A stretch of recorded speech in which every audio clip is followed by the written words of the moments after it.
ਅਕਾਲ ਮੂਰਤ ਅਜੂਨੀ ਸੈਭੰ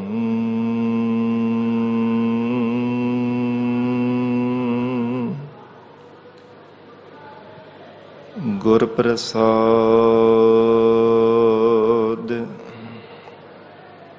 ਜਪ ਆਦਿ ਸਚ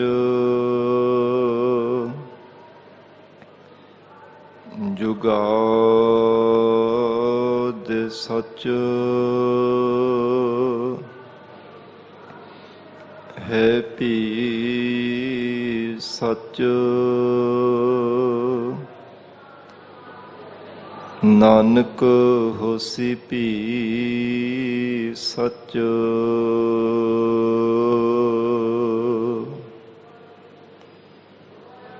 ਜਬ ਲਉ ਨਹੀਂ ਭਾਗ ਲਿਲਾਰ ਉਦੈ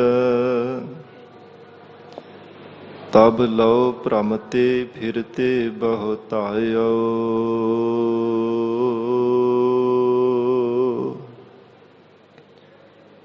ਕਲ ਘੋਰ ਸਮੁਦਰ ਮੈਂ ਬੂਡਤ ਥੇ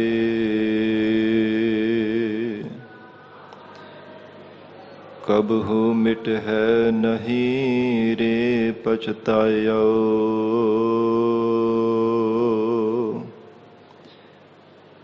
ਤਤ ਵਿਚਾਰ ਯਹ ਮਥੁਰਾ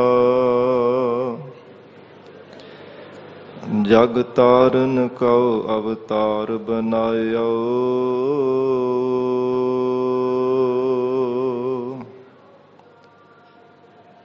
ਜਪਿਓ ਜਿਨ ਅਰਜਨ ਦੇਵ ਗੁਰੂ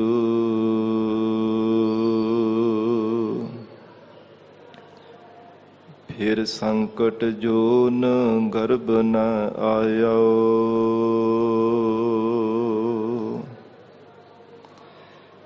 ਜਪਿਓ ਜਿਨ ਅਰਜਨ ਦੇਵ ਗੁਰੂ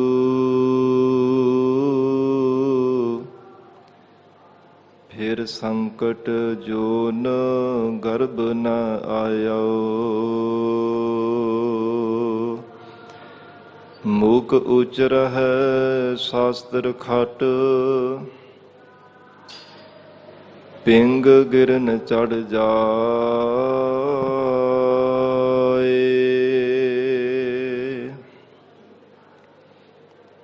ਅੰਧ ਲਖੈ ਬਦਰੋ ਸੁਣੈ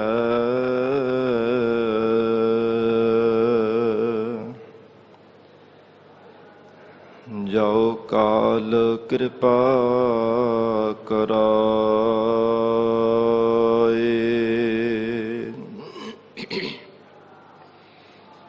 ਕਹਾ ਬੁੱਧ ਪ੍ਰਭ ਤੁਛ ਹਮਾਰੀ ਬਰਨ ਸਕੈ ਮਹਿਮਾ ਜੋ ਤਿਹਾਰੀ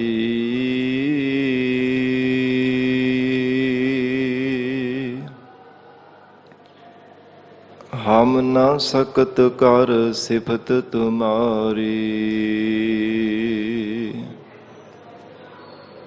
ਆਪ ਲੇਹੋ ਤੁਮ ਕਥਾ ਸੁਧਾਰੀ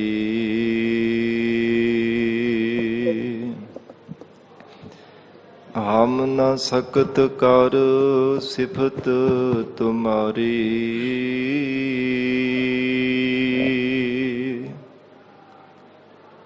ਆਪ ਲੇਹੋ ਤੁਮ ਕਥਾ ਸੁਧਾਰੀ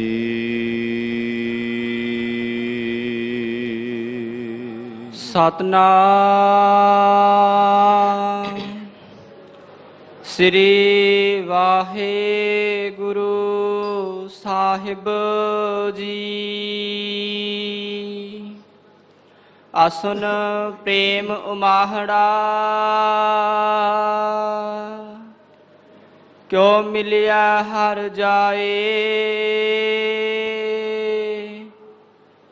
ਮਨ ਤਨ ਪਿਆਸ ਦਰਸ਼ਨ ਘਣੀ ਕੋਈ ਆਣ ਮਿਲਾਵੈ ਮਾਏ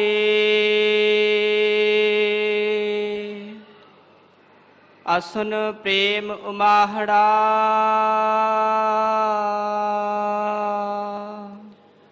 ਵਾਹਿਗੁਰੂ ਜੀ ਕਾ ਖਾਲਸਾ ਵਾਹਿਗੁਰੂ ਜੀ ਕੀ ਫਤਿਹ। ਪਤਿਤ ਪਾਵਨ ਭਗਤ ਵਛਲ ਅੰਤਰਜਾਮੀ ਕਰੁਣਾ ਨਿਧਾਨ ਗੁਰੂ ਗਰੀਬ ਨਵਾਜ ਕਲਯੁਗ ਕੇ ਤਾਰਨ ਹਾਰੇ ਸ਼ਬਦ ਗੁਰੂ ਸਾਹਿਬ ਸਤਿਗੁਰੂ ਧੰਨ ਧੰਨ ਸ੍ਰੀ ਗੁਰੂ ਗ੍ਰੰਥ ਸਾਹਿਬ ਮਹਾਰਾਜ ਸੱਚੇ ਪਾਤਸ਼ਾਹ ਜੀ ਦੀ ਪਾਵਨ ਪਵਿੱਤਰ ਹਜ਼ੂਰੀ ਅੰਦਰ ਸੁਭਾਇਮਾਨ ਗੁਰੂ ਖਾਲਸਾ ਸਾਧ ਸੰਗਤ ਜੀਓ, ਸਤਿਗੁਰੂ ਜੀ ਦੀ ਮਹਾਨ ਬਖਸ਼ਿਸ਼ ਦਾ ਸਦਕਾ ਅੰਮ੍ਰਿਤ ਵੇਲੇ ਤੋਂ ਮਹਾਰਾਜ ਸਾਹਿਬ ਜੀ ਦੀ ਪਾਵਨ ਹਜ਼ੂਰੀ ਅੰਦਰ ਦੀਵਾਨ ਸਜੇ ਸਨ। ਸਜੇ ਹੋ ਦੀਵਾਨਾਂ ਅੰਦਰ ਆਪ ਸਰਬਤ ਸੰਗਤਾਂ ਹਾਜ਼ਰੀਆਂ ਭਰ ਕੇ ਲਾਹੇ ਪ੍ਰਾਪਤ ਕਰ ਰਹੇ ਹੋ। ਆਓ ਸਾਧ ਸੰਗਤ ਜੀ ਹੋਰ ਵੀ ਕੋਈ ਸਮਾਂ ਪਿਆਰ ਸਤਿਕਾਰ ਸਹਿਤ ਮਹਾਰਾਜ ਸਾਹਿਬ ਜੀ ਦੇ ਚਰਨਾਂ ਵਿੱਚ ਬੈਠ ਕੇ ਅੰਮ੍ਰਿਤਮਈ ਲੜੀਵਾਰ ਗੁਰਬਾਣੀ ਦੀ ਕਥਾ ਨਾਲ ਜੁੜ ਕੇ ਲਾਹੇ ਪ੍ਰਾਪਤ ਕਰੀਏ। ਲੜੀਵਾਰ ਗੁਰੂ ਸ਼ਬਦ ਦੀ ਵਿਚਾਰ ਦੀ ਪ੍ਰਾਰੰਭਤਾ ਤੋਂ ਪਹਿਲਾਂ ਜੋ ਧੰਨ ਸਤਿਗੁਰੂ ਸ੍ਰੀ ਗੁਰੂ ਅਰਜਨ ਦੇਵ ਸਾਹਿਬ ਮਹਾਰਾਜ ਸਾਹਿਬ ਜੀ ਨੇ 12 ਮਾਹਾਂ ਪਵਿੱਤਰ ਗੁਰਬਾਣੀ ਅੰਦਰ ਅਸੂ ਦੇ ਮਹੀਨੇ ਦੁਆਰਾ ਉਪਦੇਸ਼ ਬਖਸ਼ਿਸ਼ ਕੀਤਾ ਹੈ। ਇਹ ਸ਼ਬਦ ਦੀ ਵਿਚਾਰ ਕਰਕੇ ਬਾਅਦ ਵਿੱਚ ਲੜੀਵਾਰ ਗੁਰੂ ਸ਼ਬਦ ਦੀ ਵਿਚਾਰ ਕਰਾਂਗੇ। ਗਰੀਬ ਨਵਾਜ ਧੰਨ ਸਤਿਗੁਰੂ ਸ੍ਰੀ ਗੁਰੂ ਅਰਜਨ ਦੇਵ ਸਾਹਿਬ ਮਹਾਰਾਜ ਜੀ ਹਜ਼ੂਰ ਨੇ 12 ਮਹੀਨਿਆਂ ਦੇ ਅੰਦਰ ਹਰ ਇੱਕ ਮਹੀਨੇ ਵਿੱਚ ਕ੍ਰਮਵਾਰ ਸਤਿਗੁਰੂ ਜੀ ਨੇ ਉਪਦੇਸ਼ ਬਖਸ਼ਿਆ ਹੈ। ਜਿਵੇਂ ਪਿਛਲਾ ਭਾਦਰੋਂ ਦਾ ਮਹੀਨਾ ਲੰਘਿਆ ਹੈ, ਮਹਾਰਾਜ ਸੱਚੇ ਪਾਤਸ਼ਾਹ ਜੀ ਨੇ ਉਪਦੇਸ਼ ਬਖਸ਼ਿਸ਼ ਕੀਤਾ ਸੀ। ਇਸੇ ਤਰ੍ਹਾਂ ਹੁਣ ਅਸੂ ਦੇ ਮਹੀਨੇ ਦੁਆਰਾ ਮਹਾਰਾਜ ਬਖਸ਼ਿਸ਼ ਕਰ ਰਹੇ ਹੈ, ਕਿਉਂਕਿ ਸੰਸਾਰ ਦੇ ਅੰਦਰ ਵੇਖਾ ਵਿਖਾਈ ਜਗਤ ਦੇ ਲੋਕ ਸਿਆਣਿਆਂ ਦੇ ਕੋਲ ਜਾ ਕਰਕੇ ਸਿੱਖਿਆ ਧਾਰਨ ਕਰਦੇ ਹੈ। ਕੋਈ ਜੋਤਸ਼ੀਆਂ ਕੋਲ ਚਲਿਆ ਜਾਂਦਾ, ਕੋਈ ਕਿਸੇ ਕੋਲ ਚਲਾ ਜਾਂਦਾ ਹੈ ਕਿ ਸਿੱਖਿਆ ਪ੍ਰਾਪਤ ਕਰ ਲਵਾਂ, ਜਿਸ ਕਰਕੇ ਜੀਵਨ ਸੁਖਾਲਾ ਲੰਘੇਗਾ, ਜ਼ਿੰਦਗੀ ਸੁੱਖਾਂ ਦੇ ਨਾਲ ਬਤੀਤ ਹੋਵੇਗੀ। ਪਰ ਜੋ ਉਪਦੇਸ਼, ਜੋ ਸੱਚੀ ਔਰ ਪਰਮ ਸਿੱਖਿਆ ਮਹਾਰਾਜ ਸਾਹਿਬ ਜੀ ਨੇ ਬਖਸ਼ਿਸ਼ ਕਰਨੀ ਹੈ, ਇਹਦੇ ਸਮਾਨ ਹੋਰ ਕੌਣ ਸੰਸਾਰ ਦੇ ਅੰਦਰ ਸਿਆਣ ਵਾਲਾ ਸਿੱਖਿਆ ਦੇ ਸਕਦਾ ਹੈ। ਭਾਵੇਂ ਕੋਈ ਮਨੁੱਖ ਜੋਤਿਸ਼ ਵਿਦਿਆ ਦੇ ਵਿੱਚ ਬੜਾ ਨਿਪੁੰਨ ਹੈ ਜਾਂ ਬਹੁਤ ਹੀ ਸਿਆਣਾ ਸੰਸਾਰ ਦੇ ਅੰਦਰ ਗਿਣਿਆ ਜਾਂਦਾ ਹੈ, ਪਰ ਸਤਿਗੁਰੂ ਜੀ ਨਾਲੋਂ ਵੱਡਾ ਕੋਈ ਵਿਦਵਾਨ ਔਰ ਸਿੱਖਿਆ ਦੇਣ ਵਾਲਾ ਨਹੀਂ ਸੰਸਾਰ ਅੰਦਰ ਮਿਲ ਸਕਦਾ। ਜੋ ਪਰਮ ਸਿੱਖਿਆ ਗਰੀਬ ਨਵਾਜ ਸਤਿਗੁਰੂ ਜੀ ਦੇ ਉਪਦੇਸ਼ ਦੁਆਰਾ ਪ੍ਰਾਪਤ ਹੋਣੀ ਹੈ, ਉਹ ਸੰਸਾਰ ਦੇ ਕਿਸੇ ਵੀ ਅਦਾਰੇ ਤੇ ਜਾ ਕੇ ਨਹੀਂ ਪ੍ਰਾਪਤ ਹੋ ਸਕਦੀ। ਸਿੱਖਿਆ ਪ੍ਰਾਪਤੀ ਦੇ ਲਈ ਜਗਤ ਅੰਦਰ ਬੇਅੰਤ ਅਦਾਰੇ ਖੁੱਲ੍ਹੇ ਹੋਏ ਹੈ, ਪਰ ਜੋ ਮਹਾਰਾਜ ਸੱਚੇ ਪਾਤਸ਼ਾਹ ਜੀ ਦਾ ਸਤ ਸੰਗਤ ਰੂਪੀ ਦੁਆਰਾ ਹੈ, ਗਰੀਬ ਨਵਾਜ ਸਤਿਗੁਰੂ ਜੀ ਸਤ ਸੰਗਤ ਦੇ ਵਿੱਚ ਉਪਦੇਸ਼ ਰੂਪੀ ਜੋ ਸਿੱਖਿਆ ਬਖਸ਼ਿਸ਼ ਕਰਦੇ ਆ, ਇਹਦੇ ਵਰਗੀ ਸਿੱਖਿਆ ਹੋਰ ਕਿਸੇ ਵੀ ਥਾਂ ਤੇ ਸਾਨੂੰ ਨਹੀਂ ਪ੍ਰਾਪਤ ਹੋ ਸਕਦੀ। ਕਿਉਂਕਿ ਜਿਹੜੀ ਦੁਨਿਆਵੀ ਸਿੱਖਿਆ ਉਹ ਕੇਵਲ ਦੁਨੀਆ ਤੱਕ ਸੀਮਿਤ ਹੈ। ਜੀਵਨ ਦੀ ਸਫਲਤਾ ਲਈ ਪੂਰੇ ਸਤਿਗੁਰੂ ਜੀ ਤੋਂ ਹੀ ਸਿੱਖਿਆ ਪ੍ਰਾਪਤ ਕਰਨੀ ਪੈਂਦੀ ਹੈ। ਗਰੀਬ ਨਵਾਜ ਮਹਾਰਾਜ ਸਾਹਿਬ ਜੀ ਦੇ ਉਪਦੇਸ਼ ਨੂੰ ਜੀਵਨ ਦੇ ਵਿੱਚ ਕਮਾਉਣਾ ਪੈਂਦਾ, ਤਾਂ ਜ਼ਿੰਦਗੀ ਸਫਲ ਹੁੰਦੀ ਹੈ। ਇਸ ਲਈ ਮਹਾਰਾਜ ਧੰਨ ਗੁਰੂ ਅਰਜਨ ਦੇਵ ਸਾਹਿਬ ਸੱਚੇ ਪਾਤਸ਼ਾਹ ਜੀ ਨੇ 12 ਮਾਹ ਪਾਵਨ ਗੁਰਬਾਣੀ ਉਚਾਰਨ ਕਰਕੇ ਹਰ ਮਹੀਨੇ ਸਤਿਗੁਰੂ ਜੀ ਨੇ ਕ੍ਰਮਵਾਰ ਉਪਦੇਸ਼ ਬਖਸ਼ਿਆ ਹੈ। ਆਓ ਸਤ ਸੰਗਤ ਜੀ ਪਿਆਰ ਦੇ ਨਾਲ ਸਤਿਗੁਰੂ ਜੀ ਦੇ ਚਰਨਾਂ ਵਿੱਚ ਜੁੜ ਕੇ ਬੈਠੀਏ। ਜੋ ਅਸੂ ਦੇ ਮਹੀਨੇ ਦੁਆਰਾ ਮਹਾਰਾਜ ਜੀ ਉਪਦੇਸ਼ ਬਖਸ਼ਿਸ਼ ਕਰ ਰਹੇ ਹੈ, ਪਿਆਰ ਨਾਲ ਸਰਵਣ ਕਰਕੇ ਲਾਹੇ ਪ੍ਰਾਪਤ ਕਰੀਏ। ਵਿਚਾਰ ਦੀ ਪ੍ਰਾਰੰਭਤਾ ਤੋਂ ਪਹਿਲਾਂ ਮਨ ਨੂੰ ਇਕਾਗਰ ਕਰਨ ਲਈ ਧੰਨ ਸ੍ਰੀ ਗੁਰੂ ਗ੍ਰੰਥ ਸਾਹਿਬ ਮਹਾਰਾਜ ਜੀ ਨੂੰ ਸੀਸ ਝੁਕਾਵੋ। ਪਿਆਰ ਅਦਬ ਨਾਲ ਉਚਾਰਨ ਕਰੋ ਜੀ। ਕਰੋ ਰਸਨਾ ਪਵਿੱਤਰ। ਸਤਨਾਮ ਸ੍ਰੀ ਵਾਹਿਗੁਰੂ ਸਾਹਿਬ ਜੀ। ਸਤਨਾਮ ਸ੍ਰੀ ਵਾਹਿਗੁਰੂ ਸਾਹਿਬ ਜੀ। ਸਤਨਾਮ ਸ੍ਰੀ ਵਾਹਿਗੁਰੂ ਸਾਹਿਬ ਜੀ। ਅਸੁਨ ਪ੍ਰੇਮ ਉਮਾਹੜਾ। ਧੰਨ ਸਤਿਗੁਰੂ ਸ੍ਰੀ ਗੁਰੂ ਅਰਜਨ ਦੇਵ ਸਾਹਿਬ ਪਾਤਸ਼ਾਹ ਜੀ ਫਰਮਾਨ ਕਰ ਰਹੇ ਹੈ, ਅਸੂ ਦੇ ਮਹੀਨੇ ਦੁਆਰਾ ਮਹਾਰਾਜ ਨੇ ਉਪਦੇਸ਼ ਬਖਸ਼ਿਸ਼ ਕੀਤਾ। ਐ ਜਗਿਆਸੂ ਜਨੋ, ਜਿਸ ਦੇ ਹਿਰਦੇ ਅੰਦਰ ਪਰਮਾਤਮਾ ਦੇ ਨਾਲ ਮਿਲਣ ਦਾ ਉਤਸ਼ਾਹ ਪੈਦਾ ਹੋਇਆ ਹੈ। ਉਮਾਹੜਾ ਨੂੰ ਆਖਰੀ ਅਰਥ ਹੈ ਸਤ ਸੰਗਤ ਜੀ ਉਛਾਲਾ। ਜਦੋਂ ਉਛਾਲਾ ਹਿਰਦੇ ਅੰਦਰ ਪੈਦਾ ਹੁੰਦਾ ਹੈ ਨਾ, ਤਾਂ ਹੀ ਰੱਬ ਨੂੰ ਚੇਤੇ ਕਰਦਾ। ਸੰਸਾਰ ਦੇ ਵੱਲ ਨੂੰ ਜੀਵ ਨੂੰ ਠੋਕਰ ਵੱਜਦੀ ਹੈ ਕਿ ਸੰਸਾਰ ਮਿਥਿਆ ਹੈ। ਸੰਸਾਰ ਪਰ ਦੇ ਜਿਤਨੇ ਵੀ ਸੰਬੰਧੀ ਹਨ, ਸਖੇ ਹੈ, ਮਿੱਤਰ ਹੈ, ਘਣਾ ਪਿਆਰ ਕਰਨ ਵਾਲੇ ਜਗਤ ਦੇ ਜੀਵ ਹਨ, ਉਹ ਕਿਸੇ ਵੀ ਨਾਲ ਨਹੀਂ ਜਾਣਾ। ਜਿੰਨੇ ਵੀ ਸੰਸਾਰ ਦੇ ਜੀਵ ਹਨ, ਸਕੇ ਸੰਬੰਧੀ ਭਾਵੇਂ ਧਨ ਪਦਾਰਥ ਵੀ ਹਨ, ਜਿਨ੍ਹਾਂ ਦੀ ਵੀ ਚਿੱਤ ਦੀ ਬਿਰਤੀ ਨੂੰ ਜੋੜ ਕਰਕੇ ਬੈਠਾ। ਜਦੋਂ ਇਹ ਜੀਵ ਦੇ ਹਿਰਦੇ ਅੰਦਰ ਸੋਝੀ ਆ ਜਾਂਦੀ ਹੈ, ਫਿਰ ਮਹਾਰਾਜ ਕਹਿੰਦੇ ਪ੍ਰਮਾਤਮਾ ਦੇ ਨਾਲ ਮਿਲਣ ਦਾ ਉਮਾਹੜਾ ਪੈਦਾ ਹੁੰਦਾ ਹੈ। ਜਦੋਂ ਇਹ ਜੀਵ ਨੂੰ ਸਮਝ ਪੈਂਦੀ ਹੈ ਕਿ ਪਤਾ ਨਹੀਂ ਕਿੰਨੇ ਕੁ ਜਨਮ ਸੰਸਾਰ ਅੰਦਰ ਅਜਾਈਮ ਬਤੀਤ ਹੋ ਗਏ ਨੇ ਪ੍ਰਮਾਤਮਾ ਤੋਂ ਵਿਛੜਿਆ ਹੋਇਆ, ਹੁਣ ਪ੍ਰਮਾਤਮਾ ਦੇ ਨਾਲ ਮਿਲਣ ਦੀ ਵਾਰੀ ਹੈ। ਪ੍ਰਮਾਤਮਾ ਨੇ ਸ਼ੁਭ ਅਵਸਰ ਬਖਸ਼ਿਸ਼ ਕੀਤਾ। ਭਈ ਪ੍ਰਾਪਤ ਮਾਨੁਖ ਦੇ ਹੁਰੀਆ, ਗੋਬਿੰਦ ਮਿਲਣ ਕੀ ਇਹ ਤੇਰੀ ਬਰੀਆ। ਅਵਰ ਕਾਜ ਤੇਰਾ ਕਿਤੈ ਨਾ ਕਾਮ, ਮਿਲ ਸਾਧ ਸੰਗਤ ਭਜ ਕੇਵਲ ਨਾਮ। ਇਹ ਜਦੋਂ ਮਹਾਰਾਜ ਸਾਹਿਬ ਜੀ ਦਾ ਉਪਦੇਸ਼ ਦੁਆਰਾ ਜੀਵ ਨੂੰ ਸੋਝੀ ਪ੍ਰਾਪਤ ਹੁੰਦੀ ਹੈ, ਫਿਰ ਮਹਾਰਾਜ ਸੱਚੇ ਪਾਤਸ਼ਾਹ ਕਹਿੰਦੇ ਜੀਵ ਦੇ ਹਿਰਦੇ ਅੰਦਰ ਉਮਾਹੜਾ ਪ੍ਰੇਮ ਦਾ ਉਛਾਲਾ ਪੈਦਾ ਹੁੰਦਾ। ਫਿਰ ਪ੍ਰੇਮ ਦੇ ਨਾਲ ਪ੍ਰਮਾਤਮਾ ਨੂੰ ਯਾਦ ਕਰਦਾ।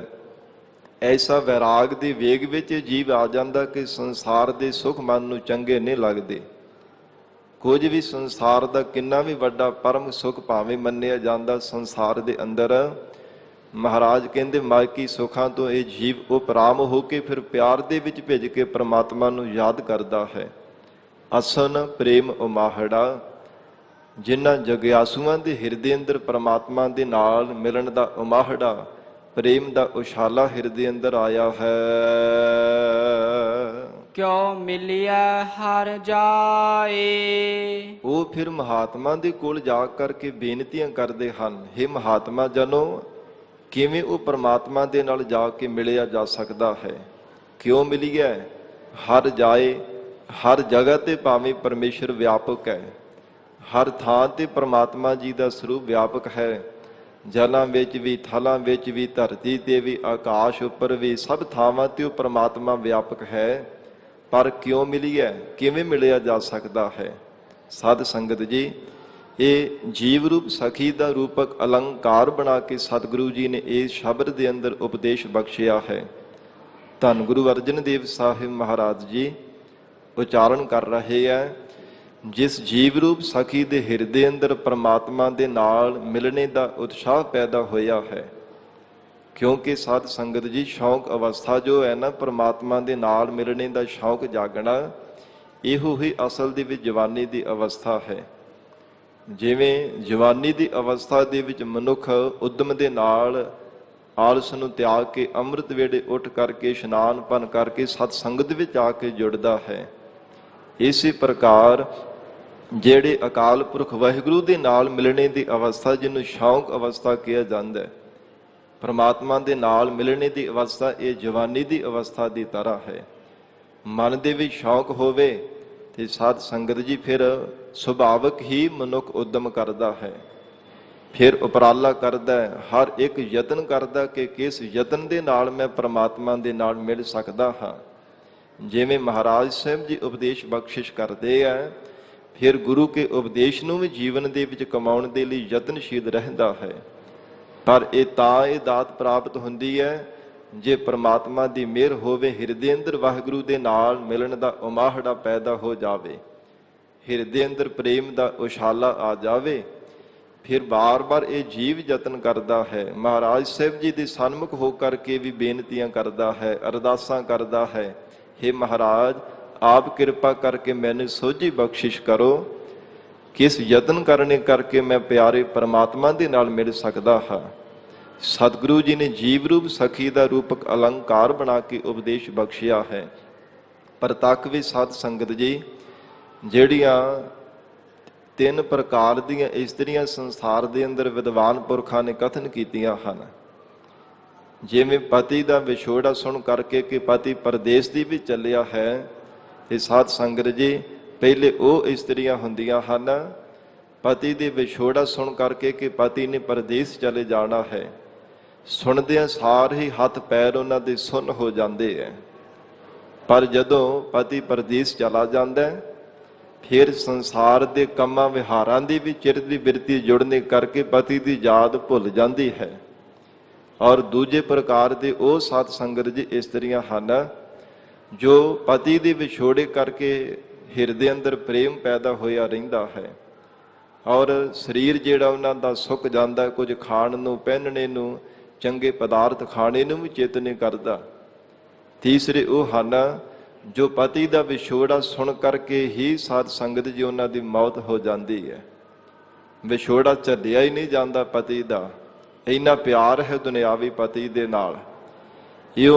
ਇਸੇ ਪ੍ਰਕਾਰ ਜੋ ਜਗਿਆਸੂ ਰੂਪ ਇਸਤਰੀਆਂ ਹਨ, ਜਿਵੇਂ ਮਹਾਰਾਜ ਸਾਹਿਬ ਜੀ ਦੇ ਬਚਨ ਆਉਂਦੇ ਹਨ, ਏਕਾ ਪੁਰਖ ਸਬਾਈ ਨਾਰ। ਇੱਕ ਅਕਾਲ ਪੁਰਖ ਵਾਹਿਗੁਰੂ ਪਰਮਾਤਮਾ ਜੋ ਪੁਰਖ ਸਰੂਪ ਹੈ, ਸਾਰੇ ਸੰਸਾਰ ਦੇ ਜੀਵ ਇਹ ਜੀਵ ਰੂਪ ਇਸਤਰੀਆਂ ਹਨ, ਨਾਰਾਂ ਹਨ।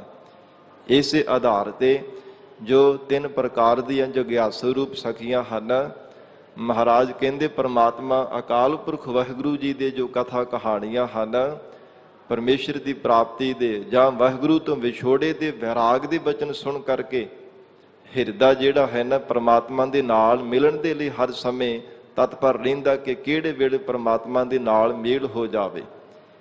ਵੈਰਾਗ ਦੇ ਬਚਨ ਸੁਣ ਕਰਕੇ ਉਹ ਜੀਵ ਰੂਪ ਸਖੀ ਹੈ, ਉਹ ਪਰਮਾਤਮਾ ਦੇ ਨਾਲ ਮਿਲਣ ਦੇ ਲਈ ਹਰ ਸਮੇਂ ਤਾਂਘ ਬਣਾ ਕਰਕੇ ਰੱਖਦੀ ਹੈ।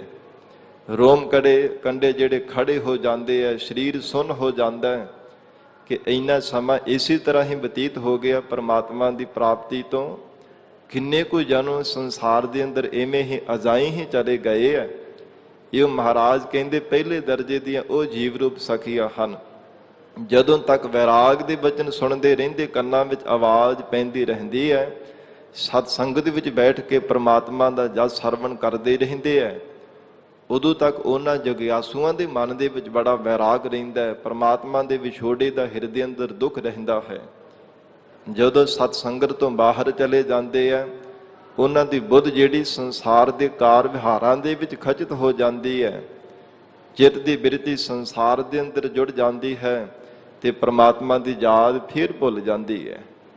ਔਰ ਦੂਜੇ ਉਹ ਸੰਸਾਰ ਦੇ ਜਗਿਆਸੂ ਹਨ ਜਿਨ੍ਹਾਂ ਦੇ ਹਿਰਦੇ ਅੰਦਰ ਪਰਮਾਤਮਾ ਦੇ ਵਿਛੋੜੇ ਕਰਕੇ ਪ੍ਰੇਮ ਪੈਦਾ ਹੋਇਆ, ਉਮਾਹੜਾ ਪੈਦਾ ਹੋਇਆ, ਉਛਾਲਾ ਆਇਆ, ਉਹ ਪਰਮਾਤਮਾ ਨੂੰ ਯਾਦ ਕਰਦੇ ਰਹਿੰਦੇ ਹੈ। ਵਾਹਿਗੁਰੂ ਦੀ ਵਿਛੋੜੇ ਦੀ ਯਾਦ ਵਿੱਚ ਉਹ ਆਪਣਾ ਸਰੀਰ ਵੀ ਸੁਕਾ ਦਿੰਦੇ ਆ। ਕੁਝ ਖਾਣ ਨੂੰ ਚੰਗਾ ਨਹੀਂ ਲੱਗਦਾ, ਅੰਨ ਪਾਣੀ ਕੁਝ ਵੀ ਮਨ ਨੂੰ ਚੰਗਾ ਲੱਗਦਾ ਹੀ ਨਹੀਂ ਹੈ ਪਰਮਾਤਮਾ ਦੇ ਵਿਛੋੜੇ ਕਰਕੇ। ਔਰ ਤੀਸਰੀ ਪ੍ਰਕਾਰ ਦੇ ਉਹ ਜੀਵ ਰੂਪ ਸਖੀਆਂ ਹਨ ਜਿਨ੍ਹਾਂ ਨੇ ਅਕਾਲ ਪੁਰਖ ਵਾਹਿਗੁਰੂ ਜੀ ਦੇ ਵਿਛੋੜੇ ਕਰਕੇ ਐਸਾ ਮਹਾਰਾਜ ਸਾਹਿਬ ਜੀ ਦੇ ਉਪਦੇਸ਼ ਨੂੰ ਜੀਵਨ ਦੇ ਵਿੱਚ ਕਮਾਇਆ। ਆਤਮਾ ਭਾਵ ਆਪਣਤ ਨੂੰ ਮਾਰ ਦੇਣਾ ਕੀਤਾ ਹੈ, ਆਪਾ ਭਾਵ ਅਭਾਵ ਕਰ ਦਿੱਤਾ ਹੈ। ਹੰਕਾਰ ਤੋਂ ਰਹਿਤ ਹੋ ਕੇ ਪਿਆਰੇ ਪਰਮਾਤਮਾ ਨੂੰ ਯਾਦ ਕਰਦੇ ਹੈ। ਐਸੇ ਜਗਿਆਸੂਆਂ ਨੇ ਮਹਾਰਾਜ ਕਹਿੰਦੇ ਵਾਹਿਗੁਰੂ ਜੀ ਦੇ ਸਰੂਪ ਨੂੰ ਸਾਖਸ਼ਾਤ ਕਰ ਲੈਣਾ ਕੀਤਾ। ਆਪਾ ਭਾਵ ਅਭਾਵ ਕਰਕੇ ਜਦੋਂ ਤੱਕ ਮਨੁੱਖ ਆਪਣਤ ਨੂੰ ਨਹੀਂ ਮਾਰਦਾ, ਉਦੋਂ ਤੱਕ ਪਿਆਰੇ ਪਰਮਾਤਮਾ ਦੇ ਨਾਲ ਵੀ ਕਦੇ ਮੇਲ ਨਹੀਂ ਹੋ ਸਕਦਾ। ਹੰਕਾਰ, ਹਉਮੈ ਜਾਂ ਫਿਰ ਸਰੀਰ ਦਾ, ਜਿੰਦ ਦਾ ਮਾਣ ਕਰਨਾ, ਇਹ ਰਾਈ ਮਾਤਰ ਵੀ ਜਦੋਂ ਤੱਕ ਮਨ ਦੇ ਵਿੱਚ ਰਹਿੰਦੀ ਹੈ, ਉਦੋਂ ਤੱਕ ਪਰਮਾਤਮਾ ਦੇ ਨਾਲ ਕਦੇ ਵੀ ਜੀ ਮਿਲ ਨਹੀਂ ਸਕਦਾ।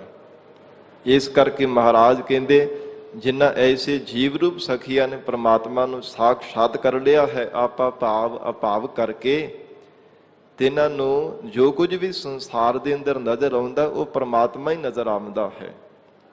ਉਹਨਾਂ ਦੀ ਦ੍ਰਿਸ਼ਟੀ ਦੇ ਵਿੱਚ ਕੇਵਲ ਇੱਕ ਪਰਮਾਤਮਾ ਦਾ ਸਵਰੂਪ ਹੀ ਦਿਸਦਾ ਹੈ। ਬ੍ਰਹਮ ਨਿਗਾਹ ਦੇ ਨਾਲ ਸੰਸਾਰ ਨੂੰ ਸਮਦ੍ਰਿਸ਼ਟੀ ਦੇ ਨਾਲ ਦੇਖਦੇ ਹੈ ਤੇ ਜੋ ਕੁਝ ਸੁਣਦੇ ਹਨ ਮਹਾਰਾਜ ਕਹਿੰਦੇ ਕੰਨਾਂ ਦੇ ਨਾਲ ਵੀ ਵਾਹਿਗੁਰੂ ਜੀ ਦੇ ਨਾਮ ਨੂੰ ਹੀ ਸੁਣਦੇ ਐ। ਐਸਾ ਉਹਨਾਂ ਜਗਿਆਸੂ ਜਨਾਂ ਦਾ, ਗੁਰਮੁਖ ਪਿਆਰੇ ਬ੍ਰਹਮ ਬੇਤਿਆਂ ਦਾ ਜੀਵਨ ਬਣ ਜਾਂਦਾ ਹੈ। ਜੇਤਾ ਸੁਣਨਾ ਤੇਤਾ ਨਾਮ, ਜੇਤਾ ਪੇਖਣ ਤੇਤਾ ਧਿਆਨ। ਐਸਾ ਉਹਨਾਂ ਗੁਰਮੁਖਾਂ ਦਾ ਜੀਵਨ ਹੈ। ਜੋ ਕੁਝ ਦੇਖਦੇ ਐ ਪ੍ਰਕਾਸ਼ ਰੱਬ ਨੂੰ ਹੀ ਦੇਖਦੇ ਹਨ। ਜਿਸ ਕਿਸੇ ਵੀ ਜੀਵ ਦੇ ਅੰਦਰ ਦੇਖਦੇ ਪਰਮਾਤਮਾ ਨੂੰ ਦੇਖਦੇ ਐ, ਕਿਸੇ ਦੀ ਆਵਾਜ਼ ਨੂੰ ਸੁਣਦੇ ਹਨ, ਇਉਂ ਪ੍ਰਤੀਤ ਉਹਨਾਂ ਦੇ ਹਿਰਦੇ ਅੰਦਰ ਹੁੰਦਾ ਕਿ ਇਹ ਪਰਮਾਤਮਾ ਦਾ ਨਾਮ ਹੀ ਉਚਾਰਨ ਕਰ ਰਿਹਾ ਹੈ। ਕਿਉਂਕਿ ਮਨੁੱਖ ਜਿਹੋ ਜਿਹੀ ਭਾਵਨਾ ਦੇ ਨਾਲ ਸੁਣਦਾ ਜਾਂ ਨੇਤਰਾਂ ਦੇ ਨਾਲ ਦੇਖਦਾ ਹੈ ਨਾ, ਉਹ ਭਾਵੇਂ ਘਟਨਾ ਸਾਹਮਣੇ ਨਾ ਘਟ ਰਹੀ ਹੋਵੇ, ਜੋ ਕੁਝ ਦੇਖਣਾ ਚਾਹੇ ਦੇਖ ਹੀ ਲੈਂਦਾ ਹੈ। ਜੋ ਕੁਝ ਸੁਣਨਾ ਚਾਹੇ ਇਹ ਮਨੁੱਖ ਸੁਣ ਹੀ ਲੈਣਾ ਕਰਦਾ ਹੈ। ਇੱਕ ਕਥਾ ਆਉਂਦੀ ਹੈ ਨਾ, ਕਹਿੰਦੇ ਕਿ ਜਿਵੇਂ ਸ਼ਿਵ ਜੀ ਨੇ ਜਦੋਂ ਡਬਰੂ ਵਜਾਇਆ ਨਾ, ਤੇ ਸਾਧ ਸੰਗਤ ਜੀ ਜਿਹੜੇ ਤਬਲੇ ਦਾ ਗੁਣ ਲੈਣ ਵਾਲੇ ਸਨ, ਤੇ ਇਹਨਾਂ ਨੇ ਤਬਲੇ ਦੇ ਤਾਲ ਉਹਦੇ ਵਿੱਚੋਂ ਸਿੱਖ ਲੈਣਾ ਕੀਤੇ। ਉਹ ਧੁਨੀ ਦੇ ਵਿੱਚੋਂ ਹੀ ਸ਼ਿਵ ਜੀ ਨੇ ਜਦੋਂ ਡਬਰੂ ਵਜਾਇਆ ਸੀਗਾ, ਤੇ ਪਾਰਣੀ ਮੁਨੀ ਨੇ ਸਾਧ ਸੰਗਤ ਜੀ ਵਿਆਕਰਨ ਦੇ ਜਿਹੜੇ ਜੋ 14 ਵਿਆਕਰਨ ਉਹਦੇ ਤੋਂ ਬਣਾ ਲੈਣਾ ਕੀਤੇ ਹੈ ਪਾਰਣੀ ਮੁਨੀ ਨੇ। ਇਸ ਪ੍ਰਕਾਰ ਹੋਰ ਜਿੰਨੇ ਜਿਹੋ ਜਿਹੀ ਭਾਵਨਾ ਦੇ ਨਾਲ ਉਹ ਡੌਰੂ ਦੀ ਆਵਾਜ਼ ਨੂੰ ਸੁਣਿਆ, ਉਸੇ ਤਰ੍ਹਾਂ ਦੀ ਉਹਦੇ ਵਿੱਚੋਂ ਆਵਾਜ਼ ਉਹਨੇ ਧਾਰਨ ਕਰ ਲੈਣਾ ਕੀਤੀ। ਡਬਰੂ ਇੱਕ ਵਜਾਇਆ, ਕਿਸੇ ਨੇ ਵਿਆਕਰਨ ਉਹਦੇ ਤੋਂ ਬਣਾ ਲਿਆ, ਕਿਸੇ ਨੇ ਤਬਲੇ ਦੀ ਆਵਾਜ਼ ਉਹਦੇ ਵਿੱਚੋਂ ਕੱਢ ਲਈ, ਅਲਫਾਜ਼ ਇਹ ਧਾਰਨ ਕਰ ਲਏ। ਇਉਂ ਡੌਰੂ ਭਾਵੇਂ ਇੱਕ ਹੀ ਵੱਜਦਾ ਪਿਆ ਸੀਗਾ। ਇਹਦੇ ਪ੍ਰਥਾਇਕ ਕਥਾ ਆਉਂਦੀ ਹੈ ਕਿ ਸਵੇਰ ਦਾ ਸਮਾਂ ਤਿੱਤਰ ਬੋਲਦਾ ਪਿਆ, ਤੇ ਇੱਕ ਬਾਣੀਆ ਬੱਗੀ ਤੇ ਚੜ ਕੇ ਸਾਧ ਸੰਗਤ ਜੀ ਵਪਾਰ ਕਰਨ ਵਾਸਤੇ ਜਾ ਰਿਹਾ ਹੈ। ਤੇ ਉਹ ਬਾਣੀਏ ਨੂੰ ਕਿਸੇ ਨੇ ਪੁੱਛਿਆ, ਕਹਿਣ ਲੱਗਾ, ਬਾਣੀਆ ਤਿੱਤਰ ਆਵਾਜ਼ ਕਰਦਾ, ਕੀ ਬੋਲਦਾ ਪਿਆ? ਤੇ ਜਿਹੋ ਜਿਹੇ ਮਨੁੱਖ ਦੀ ਭਾਵਨਾ ਹੁੰਦੀ ਹੈ, ਜੋ ਕੁਝ ਮਨੁੱਖ ਦੇ ਅੰਦਰ ਹੁੰਦਾ ਉਹ ਕੁਝ ਹੀ ਮੁਖ ਤੋਂ ਬੋਲਦਾ ਹੈ। ਉਹ ਬਾਣੀਆ ਕਹਿਣ ਲੱਗਾ, ਭਲਿਆ ਇਹ ਤਿੱਤਰ ਬੋਲਦਾ ਪਿਆ ਹੈ, ਲੂਣ ਮਿਰਚ ਅਦਰਕ, ਲੂਣ ਮਿਰਚ ਅਦਰਕ, ਲੂਣ ਮਿਰਚ ਅਦਰਕ, ਏਦਾਂ ਬੋਲਦਾ ਪਿਆ। ਤੇ ਫਿਰ ਅੱਗੇ ਥੋੜਾ ਗਿਆ ਤੇ ਇੱਕ ਮਨੁੱਖ ਕਸਰਤ ਕਰਦਾ ਪਿਆ ਸੀ, ਪਹਿਲਵਾਨ ਕਸਰਤ ਕਰਦਾ ਪਿਆ। ਜਦੋਂ ਉਹ ਪਹਿਲਵਾਨ ਨੂੰ ਪੁੱਛਿਆ ਕਿ ਤਿੱਤਰ ਕੀ ਬੋਲਦਾ ਹੈ, ਤੇ ਪਹਿਲਵਾਨ ਉਹਦੇ ਅੰਦਰ ਦੀ ਭਾਵਨਾ ਹੋਰ ਹੈ, ਬਾਣੀਏ ਦੇ ਆਪਣੀ ਅੰਦਰ ਦੀ ਭਾਵਨਾ ਹੈ, ਪਹਿਲਵਾਨ ਦੇ ਆਪਣੇ ਅੰਦਰ ਦੀ ਭਾਵਨਾ ਹੈ। ਉਹ ਆਪਣੀ ਭਾਵਨਾ ਅਨੁਸਾਰ ਤਿੱਤਰ ਦੀ ਆਵਾਜ਼ ਸੁਣ ਕੇ ਕਹਿੰਦਾ ਕਿ ਘਿਓ ਖੰਡ ਖਾ ਕਸਰਤ ਕਰ, ਘਿਓ ਖਾ ਕਸਰਤ ਕਰ। ਇਹ ਕਹਿੰਦਾ ਕਿ ਤਿੱਤਰ ਇਹ ਆਵਾਜ਼ ਬੋਲਦਾ ਪਿਆ ਹੈ। ਤੇ ਫਿਰ ਅੱਗੇ ਕੋਈ ਬੰਦਗੀ ਕਰਨ ਵਾਲਾ ਬ੍ਰਹਮ ਬੈਤਾ ਬੈਠਾ ਸੀ, ਅਡੋਲ ਚੌਂਕੜਾ ਲਗਾ ਕੇ ਪਰਮਾਤਮਾ ਦੀ ਬੰਦਗੀ ਕਰਦਾ ਪਿਆ। ਉਹ ਸਤਿਪੁਰਸ਼ ਨੂੰ ਪੁੱਛਿਆ ਕਿ ਮਹਾਂਪੁਰਸ਼ੋ ਤਿੱਤਰ ਕੀ ਬੋਲਦਾ ਹੈ? ਕਹਿੰਦੇ ਇਹ ਤਿੱਤਰ ਬੋਲਦਾ ਪਿਆ, ਸੁਭਾਨ ਕੁਦਰਤ ਅੱਲਾ, ਅੱਲਾ ਸੁਭਾਨ ਤੇਰੀ ਕੁਦਰਤ, ਅੱਲਾ ਸੁਭਾਨ ਤੇਰੀ ਕੁਦਰਤ। हे ਪ੍ਰਮਾਤਮਾ, ਇਹ ਜਿੰਨੀ ਵੀ ਕੁਦਰਤ ਹੈ ਨਾ ਸਾਰੀ ਤੇਰੀ ਹੈ।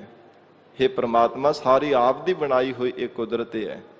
ਦੇਖੋ ਆਵਾਜ਼ ਇੱਕੋ ਹੀ ਹੈ, ਤਿੱਤਰ ਇੱਕੋ ਹੀ ਆਵਾਜ਼ ਬੋਲਦਾ ਪਿਆ, ਪਰ ਜਿਹੋ ਜਿਹੀ ਕਿਸੇ ਦੀ ਭਾਵਨਾ ਜਿੱਦਾਂ ਦੀ ਬਿਰਤੀ ਹੈ ਨਾ ਉਹਦੇ ਅਨੁਸਾਰ ਉਹਨੇ ਬੋਲ ਕਰਕੇ ਦੱਸ ਦਿੱਤਾ। ਬਾਣੀਏ ਕਹਿੰਦਾ ਨਹੀਂ ਐਵੇਂ ਬੋਲਦਾ। ਪਹਿਲਵਾਨ ਨੇ ਹੋਰ ਦੱਸਿਆ, ਪਰ ਜਿਹੜਾ ਬੰਦਗੀ ਕਰਨ ਵਾਲਾ ਹਿਰਦੇ ਅੰਦਰ ਪ੍ਰੇਮ ਧਾਰਨ ਕਰਕੇ ਰੱਬ ਨੂੰ ਯਾਦ ਕਰਦਾ ਪਿਆ, ਉਹਨੇ ਆਪਣੇ ਅਨੁਸਾਰ ਦੱਸਿਆ ਹੈ। ਇਸ ਪ੍ਰਕਾਰ ਮਹਾਰਾਜ ਕਹਿੰਦੇ ਹਨ, ਜਿਨ੍ਹਾਂ ਦੇ ਹਿਰਦੇ ਅੰਦਰ ਵਾਹਿਗੁਰੂ ਦੇ ਨਾਲ ਮਿਲਣ ਦਾ ਉਤਸ਼ਾਹ ਪੈਦਾ ਹੁੰਦਾ, ਉਹ ਪ੍ਰਮਾਤਮਾ ਨੂੰ ਸਾਖਸ਼ਾਤ ਕਰ ਲੈਣਾ ਕਰਦੇ, ਰੱਬ ਨੂੰ ਦੇਖ ਹੀ ਲੈਣਾ ਕਰਦੇ। ਆਖਰਕਾਰ ਇੱਕ ਨਾ ਇੱਕ ਦਿਨ ਪ੍ਰਮਾਤਮਾ ਨੂੰ ਸਾਖਸ਼ਾਤ ਕਰ ਹੀ ਲੈਂਦੇ ਹੈ। ਜਿਵੇਂ ਉਹ ਮਹਾਤਮਾ ਰੂਪ ਸਖੀ ਦੇ ਕੋਲ ਜਾ ਕੇ ਜੀਵ ਰੂਪ ਸਖੀ ਨੇ ਬੇਨਤੀ ਕੀਤੀ ਹੈ। ਜਗਿਆਸੂ ਬੇਨਤੀ ਕਰਕੇ ਪੁੱਛਦਾ ਹੈ, ਕਿਉਂ ਮਿਲਿਆ ਹਰ ਜਾਏ? ਹੇ ਮਹਾਤਮਾ ਜੀ, ਕਿਵੇਂ ਪਿਆਰੇ ਦੇ ਨਾਲ ਮਿਲਿਆ ਜਾ ਸਕਦਾ ਹੈ? ਉਹਨਾਂ ਐਸੇ ਗੁਰਮੁਖ ਪਿਆਰਿਆਂ ਦਾ ਜੀਵਨ ਇੱਕ ਬਬੀਹੇ ਦੀ ਤਰ੍ਹਾਂ ਹੋ ਜਾਂਦਾ ਹੈ।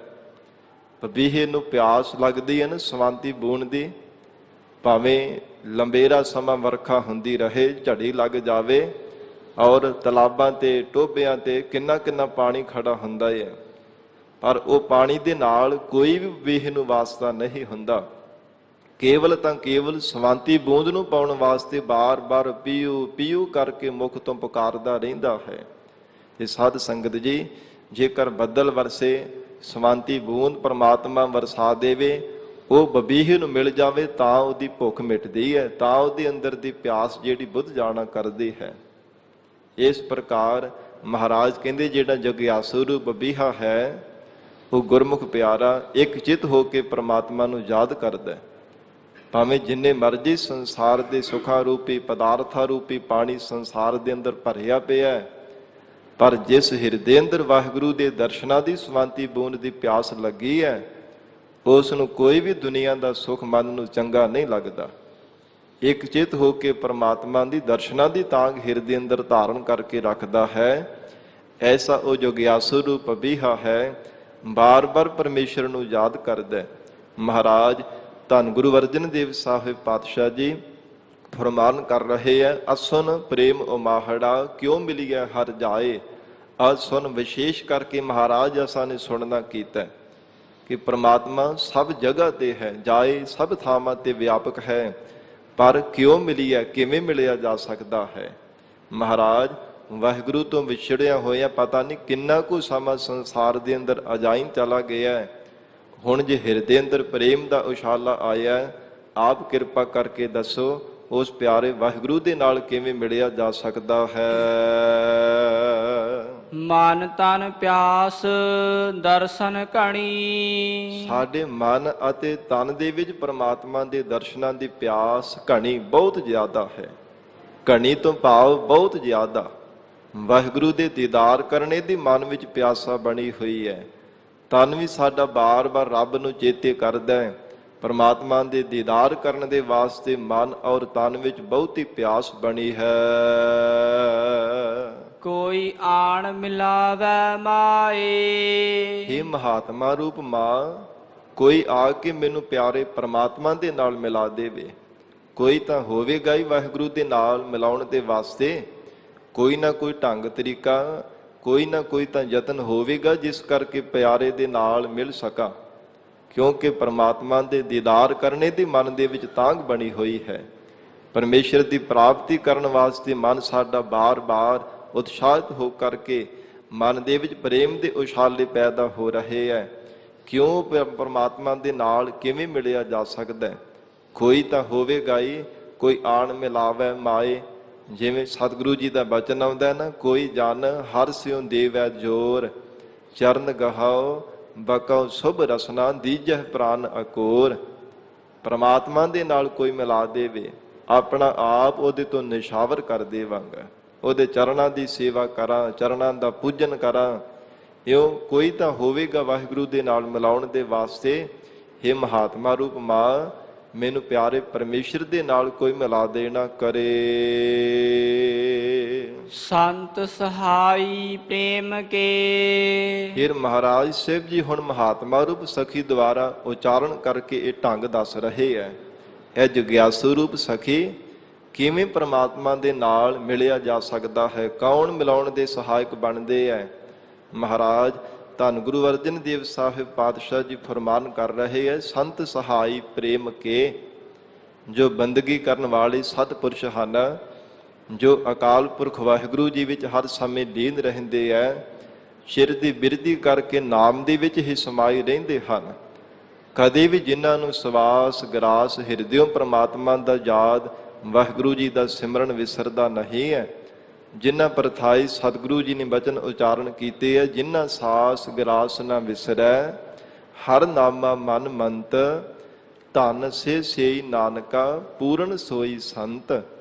ਉਹ ਪੂਰਨ ਸੰਤ ਹਨ, ਮਹਾਂਪੁਰਸ਼ ਹਨ, ਰੱਬ ਦਾ ਰੂਪ ਹਨ, ਜਿਨ੍ਹਾਂ ਨੇ ਕਦੇ ਵੀ ਵਾਹਿਗੁਰੂ ਦੀ ਯਾਦ ਨੂੰ ਹਿਰਦੇ ਵਿਸਾਰਿਆ ਨਹੀਂ ਹੈ।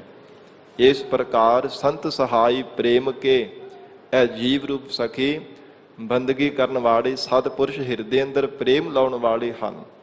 ਪਰਮੇਸ਼ਰ ਦੀ ਪ੍ਰਾਪਤੀ ਦੇ ਸਹਾਇਕ ਬਣਨ ਵਾਲੇ ਹੈ। ਰੱਬ ਦੇ ਨਾਲ ਮਿਲਾਉਣ ਵਾਸਤੇ ਵਾਹਿਗੁਰੂ ਦੇ ਪਿਆਰੇ ਸਹਾਇਕ ਹੁੰਦੇ ਹਨ।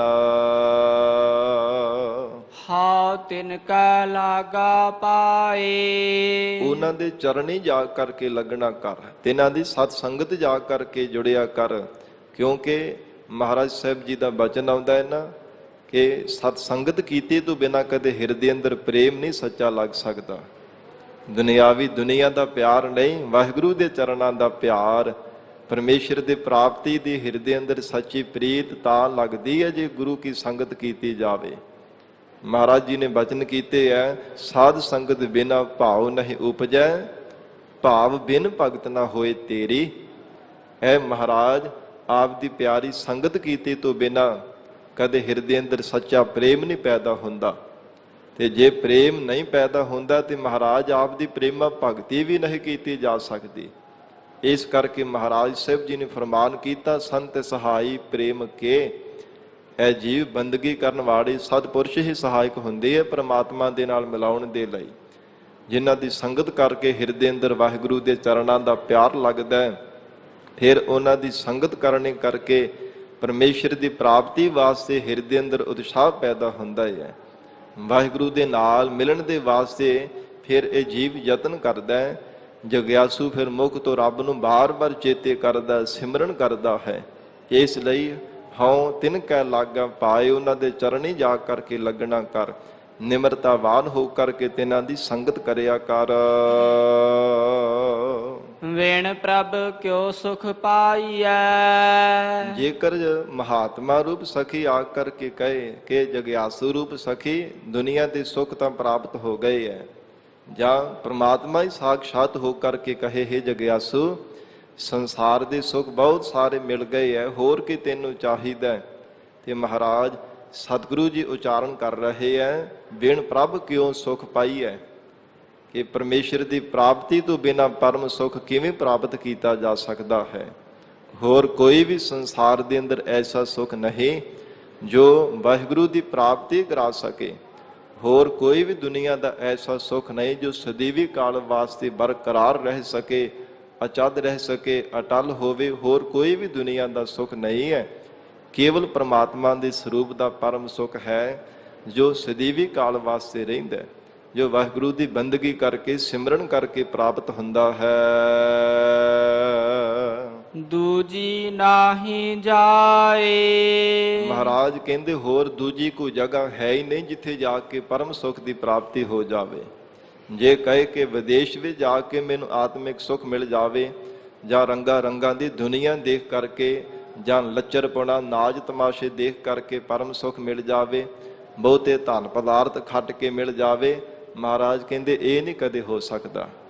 ਸੁਖ ਨਾਹੀ ਪੇਖਹਿ ਨਿਰਤ ਨਾਟੇ, ਭਾਵੇਂ ਨਾਚ ਤਮਾਸ਼ਾ ਵੀ ਦੇਖ ਲੈਣਾ ਕਰੇ। ਸੰਸਾਰ ਦੇ ਅੰਦਰ ਸੁਖ ਨਾਹੀ ਬਹੁ ਦੇਸ਼ ਕਮਾਏ, ਬਹੁਤੇ ਦੇਸ਼ਾਂ ਵਿੱਚ ਕਮਾਈ ਕਰ ਕਰਕੇ ਭਾਵੇਂ ਦੇਖ ਲੈਣਾ ਕਰੇ। ਸਰਬ ਸੁਖਾ ਹਰ ਹਰ ਗੁਣ ਗਾਏ। ਵਾਹਿਗੁਰੂ ਦੇ ਗੁਣ ਗਾਉਣੇ ਕਰਕੇ ਹੀ ਅਸਲ ਦੇ ਵਿੱਚ ਪਰਮ ਸੁਖ ਦੀ ਪ੍ਰਾਪਤੀ ਹੁੰਦੀ ਹੈ। ਦੂਜੀ ਹੋਰ ਕੋਈ ਜਗ੍ਹਾ ਹੈ ਹੀ ਨਹੀਂ ਹੈ। ਦੂਜੀ ਨਾਹੀ ਜਾਏ। ਤੇ ਮਹਾਰਾਜ ਜੇ ਆਪ ਜੀ ਦੀ ਬਖਸ਼ਿਸ਼ ਤੋਂ ਬਿਨਾਂ ਪਰਮੇਸ਼ਰ ਮੇੜ ਹੀ ਨਹੀਂ ਸਕਦਾ, ਪਰਮਾਤਮਾ ਦਾ ਪਰਮ ਸੁਖ ਮੇੜ ਹੀ ਨਹੀਂ ਸਕਦਾ, ਹੋਰ ਕੋਈ ਦੂਜੀ ਜਗ੍ਹਾ ਹੈ ਹੀ ਨਹੀਂ ਹੈ, ਤੇ ਫਿਰ ਅਸੀਂ ਕਿਉਂ ਦਰ ਦਰ ਤੇ ਜਾ ਕੱਟ ਕੇ ਭਟਕਣਾ ਹੈ। ਮਹਾਰਾਜ ਊਹਾਂ ਤਾਉ ਜਾਈਏ ਜੋ ਇਹ ਨਾ ਹੋਏ। ਜੇ ਆਪ ਦੇ ਘਰ ਵਿੱਚ ਕੋਈ ਦਾਤ ਨਾ ਪ੍ਰਾਪਤ ਹੁੰਦੀ ਹੋਵੇ ਤਾਂ ਹੋਰ ਦਰ ਦਰ ਤੇ ਅਸੀਂ ਭਟਕਣਾ ਕਰੀਏ।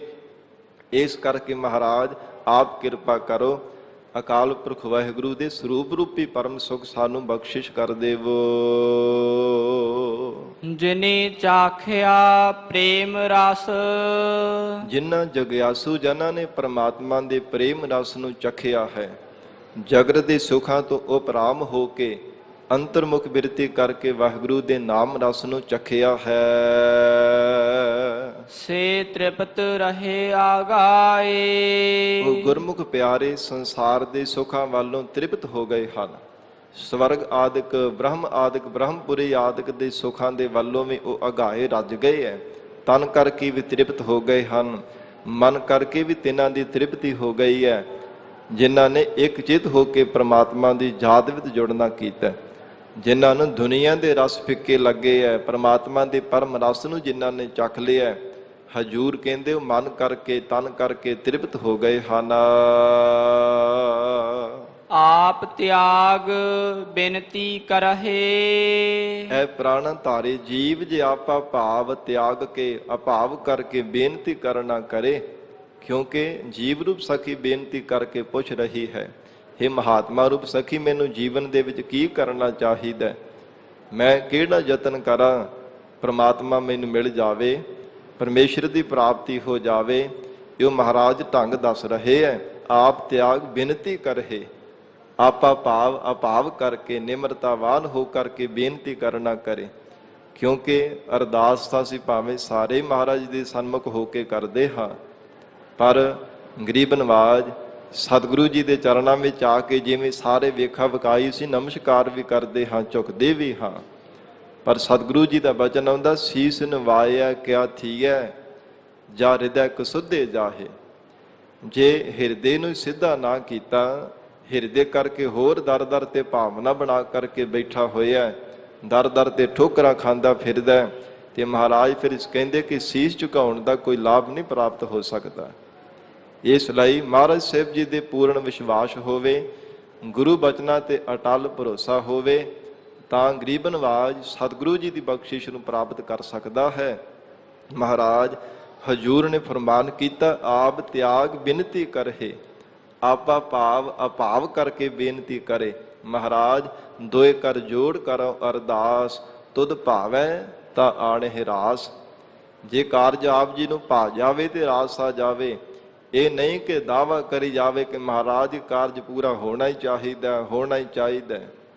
ਜੇ ਸਤਿਗੁਰੂ ਜੀ ਨੂੰ ਨਹੀਂ ਭਾਵਦਾ ਹੋਊਗਾ ਤੇ ਦਬਲ ਕਰਕੇ ਕਿਵੇਂ ਕਰਵਾ ਸਕਦਾ ਹੈ, ਜ਼ੋਰ ਪਾ ਕਰਕੇ ਕਿਵੇਂ ਉਹ ਕਾਰਜ ਕਰ ਸਕਦਾ। ਜੇ ਪੂਰਾ ਹੋ ਵੀ ਜਾਵੇ ਤੇ ਫਿਰ ਉਹਦਾ ਸੁੱਖ ਹੀ ਨਾ ਪ੍ਰਾਪਤ ਹੋਵੇਗਾ, ਤੇ ਫਿਰ ਵੀ ਤਾਂ ਦੁਖੀ ਹੋਣਾ ਹੀ ਪੈਣਾ, ਫਿਰ ਵੀ ਤਾਂ ਬਾਅਦ ਵਿੱਚ ਪਛਤਾਤਾਪ ਕਰਨਾ ਹੀ ਪੈਣਾ। ਇਸ ਕਰਕੇ ਮਹਾਰਾਜ ਸਾਹਿਬ ਜੀ ਦੇ ਸਨਮੁਖ ਹੋ ਕਰਕੇ ਬੇਨਤੀ ਕਰੇ, ਨਿਮਰਤਾਵਾਨ ਹੋ ਕਰਕੇ, ਹੇ ਮਹਾਰਾਜ ਆਪ ਜੀ ਭਲਿਆਂ ਦੇ ਬੁਰਿਆਂ ਦੀ ਪੀੜਾਂ ਨੂੰ ਪਹਿਚਾਨਣ ਵਾਲੇ ਹੋ, ਇਸ ਲਈ ਆਪ ਤਿਆਗ ਬੇਨਤੀ ਕਰਹੇ, ਆਪਾ ਭਾਵ ਅਭਾਵ ਕਰਕੇ ਮਹਾਰਾਜ ਸਾਹਿਬ ਜੀ ਦੇ ਸਨਮੁਖ ਹੋ ਕਰਕੇ ਬੇਨਤੀ ਕਰ। ਲੇਹ ਪ੍ਰਭੂ ਲੜ ਲਾਏ।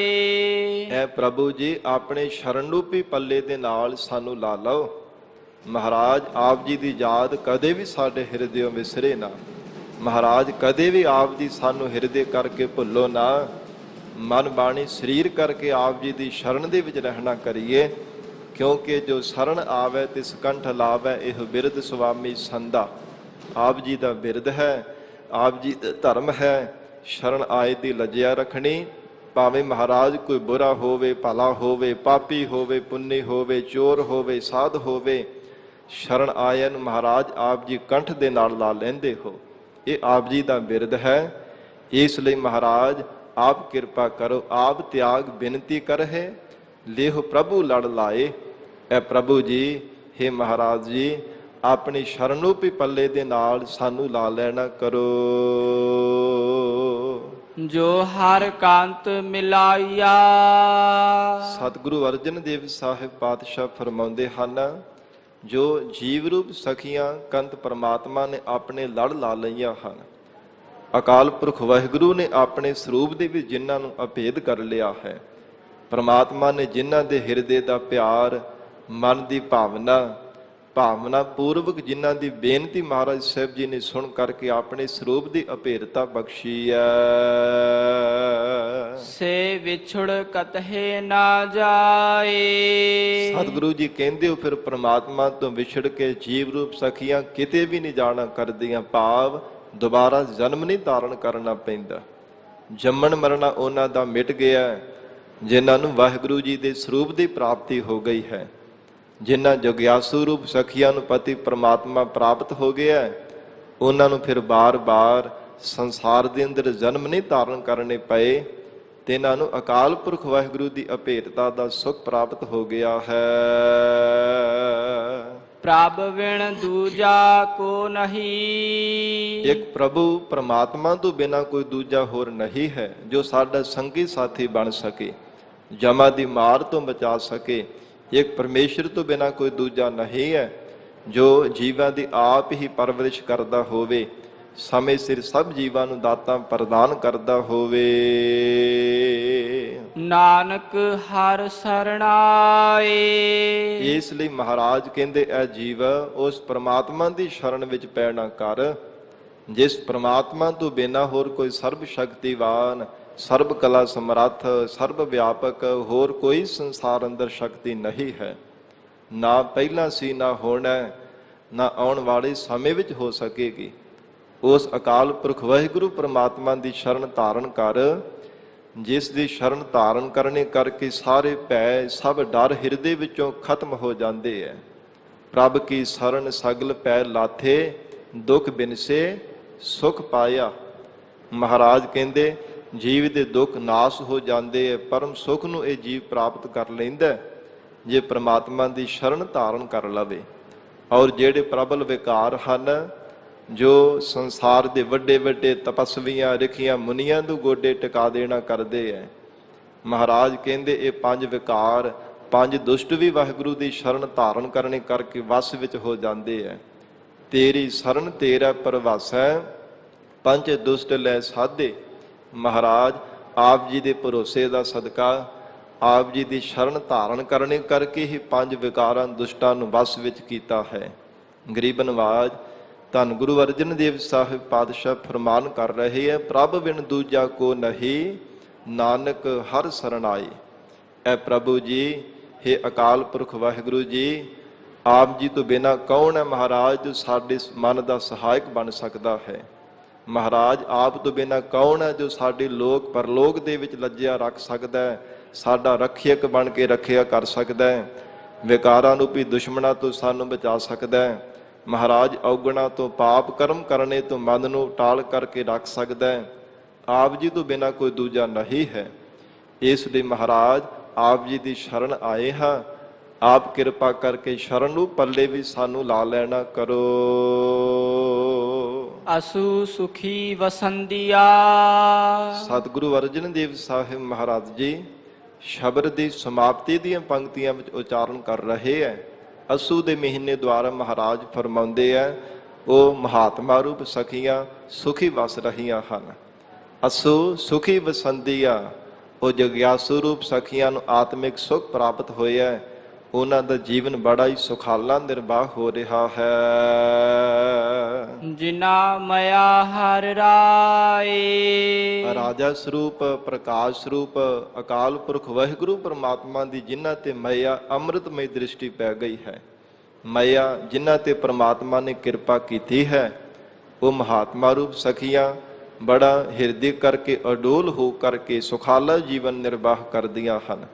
ਬੰਦਗੀ ਕਰਨ ਵਾਲੇ ਬ੍ਰਹਮ ਬੇਤੇ ਹਿਰਦੇ ਕਰਕੇ ਕਦੇ ਵੀ ਸਾਧ ਸੰਗਤ ਜੀ ਦੁਖੀ ਨਹੀਂ ਹੁੰਦੇ। ਜੋ ਪ੍ਰਮਾਤਮਾ ਦੀ ਪ੍ਰੇਮਾ ਭਗਤੀ ਕਰਦੇ ਆ ਨਾ, ਪ੍ਰਮਾਤਮਾ ਜਿਨ੍ਹਾਂ ਤੇ ਮਇਆ ਕਰਕੇ ਕਿਰਪਾ ਕਰਕੇ ਹਿਰਦੇ ਅੰਦਰ ਸਿਮਰਨ ਦੀ ਦਾਤ ਬਖਸ਼ਿਸ਼ ਕਰ ਦਿੰਦਾ ਹੈ। ਮਹਾਰਾਜ ਕਹਿੰਦੇ ਨਾਨਕ ਭਗਤਾ ਸਦਾ ਵਿਗਾਸ, ਉਹਨਾਂ ਦੇ ਹਿਰਦੇ ਅੰਦਰ ਜੀਵਨ ਪਰਯੰਤ ਆਨੰਦ ਦਾ ਖੇੜਾ ਬਣਿਆ ਰਹਿੰਦਾ ਹੈ, ਹਿਰਦਾ ਕਮਲ ਦੀ ਤਰ੍ਹਾਂ ਖਿੜਿਆ ਰਹਿੰਦਾ ਹੈ। ਕਦੇ ਵੀ ਉਹ ਗੁਰਮੁਖ ਪਿਆਰੇ ਬੰਦਗੀ ਕਰਨ ਵਾਲੇ ਬ੍ਰਹਮ ਬੇਤੇ ਹਿਰਦੇ ਕਰਕੇ ਦੁਖੀ ਨਹੀਂ ਹੁੰਦੇ। ਤਨ ਤੇ ਭਾਵੇਂ ਜਿੰਨਾ ਮਰਜ਼ੀ ਵੱਡਾ ਕੋਈ ਕਸ਼ਟ ਆ ਜਾਵੇ, ਪਰ ਹਿਰਦੇ ਦੀ ਉਹਨਾਂ ਦੀ ਅਡੋਲਤਾ ਹੀ ਬਣੀ ਰਹਿੰਦੀ ਹੈ, ਕਿਉਂਕਿ ਪਰਮਾਤਮਾ ਨੇ ਵਿਸ਼ੇਸ਼ ਕਰਕੇ ਤਿੰਨਾਂ ਤੇ ਕਿਰਪਾ ਕੀਤੀ ਹੈ। ਵਿਸ਼ੇਸ਼ ਕਰਕੇ ਵਾਹਿਗੁਰੂ ਜੀ ਦੀ ਕਿਰਪਾ ਦ੍ਰਿਸ਼ਟੀ ਹੋਣੇ ਕਰਕੇ ਪਰਮਾਤਮਾ ਦੀ ਯਾਦ ਵਿੱਚ ਜੁੜੇ ਰਹਿੰਦੇ ਹੈ। ਇਸ ਕਰਕੇ ਉਹ ਆਤਮਿਕ ਸੁੱਖ ਦੇ ਵਿੱਚ ਹੀ ਹਰ ਸਮੇਂ ਲੀਨ ਰਹਿੰਦੇ ਹਨ। ਗਰੀਬ ਨਵਾਜ ਸਤਿਗੁਰੂ ਜੀ ਨੇ ਬਖਸ਼ਿਸ਼ ਕੀਤੀ ਹੈ। ਇਹ 12 ਮਾਹ ਪਾਵਨ ਬਾਣੀ ਦੇ ਅੰਦਰ ਧੰਨ ਗੁਰੂ ਅਰਜਨ ਦੇਵ ਸਾਹਿਬ ਮਹਾਰਾਜ ਜੀ ਨੇ ਅਸੂ ਦੇ ਮਹੀਨੇ ਦੁਆਰਾ ਉਪਦੇਸ਼ ਬਖਸ਼ਿਸ਼ ਕੀਤਾ ਹੈ। ਸਤਿਗੁਰੂ ਜੀ ਦੇ ਚਰਨਾਂ ਵਿੱਚ ਮਿਲ ਕਰਕੇ ਬੇਨਤੀ ਕਰੀਏ, ਮਹਾਰਾਜ ਸਾਨੂੰ ਦਰੋਂ ਕਰੋ ਪਿਆਰੀ ਸਿੱਖੀ ਨਾਮ ਦੀ ਦਾਤ ਬਖਸ਼ਿਸ਼ ਕਰੋ। ਮਹਾਰਾਜ ਜੀ ਸਿੱਖਾਂ ਦੇ ਘਰ ਜਨਮ ਦਿੱਤਾ ਹੈ ਤੇ ਸਿੱਖੀ ਦੀ ਦਾਤ ਬਖਸ਼ਿਸ਼ ਕਰੋ। ਐ ਸਤਿਗੁਰੂ ਜੀ ਸਿੱਖੀ ਬਖਸ਼ੀ ਅਤੇ ਸਿੱਖੀ ਕਮਾਉਣ ਦਾ ਬਲ ਬਖਸ਼ਿਸ਼ ਕਰੋ। ਗਰੀਬ ਨਵਾਜ ਸਤਿਗੁਰੂ ਜੀ ਦੇ ਚਰਨਾਂ ਵਿੱਚ ਬੇਨਤੀ ਕਰੀਏ, ਮਹਾਰਾਜ ਰਹਿਮਤ ਕਰਨ, ਆਪਣੇ ਚਰਨਾਂ ਦਾ ਪਿਆਰ, ਆਪਣੇ ਚਰਨਾਂ ਦੀ ਪ੍ਰੀਤ ਬਖਸ਼ਿਸ਼ ਕਰਕੇ ਸਾਨੂੰ ਸਭ ਨੂੰ ਨਿਵਾਜ ਦੇਣ।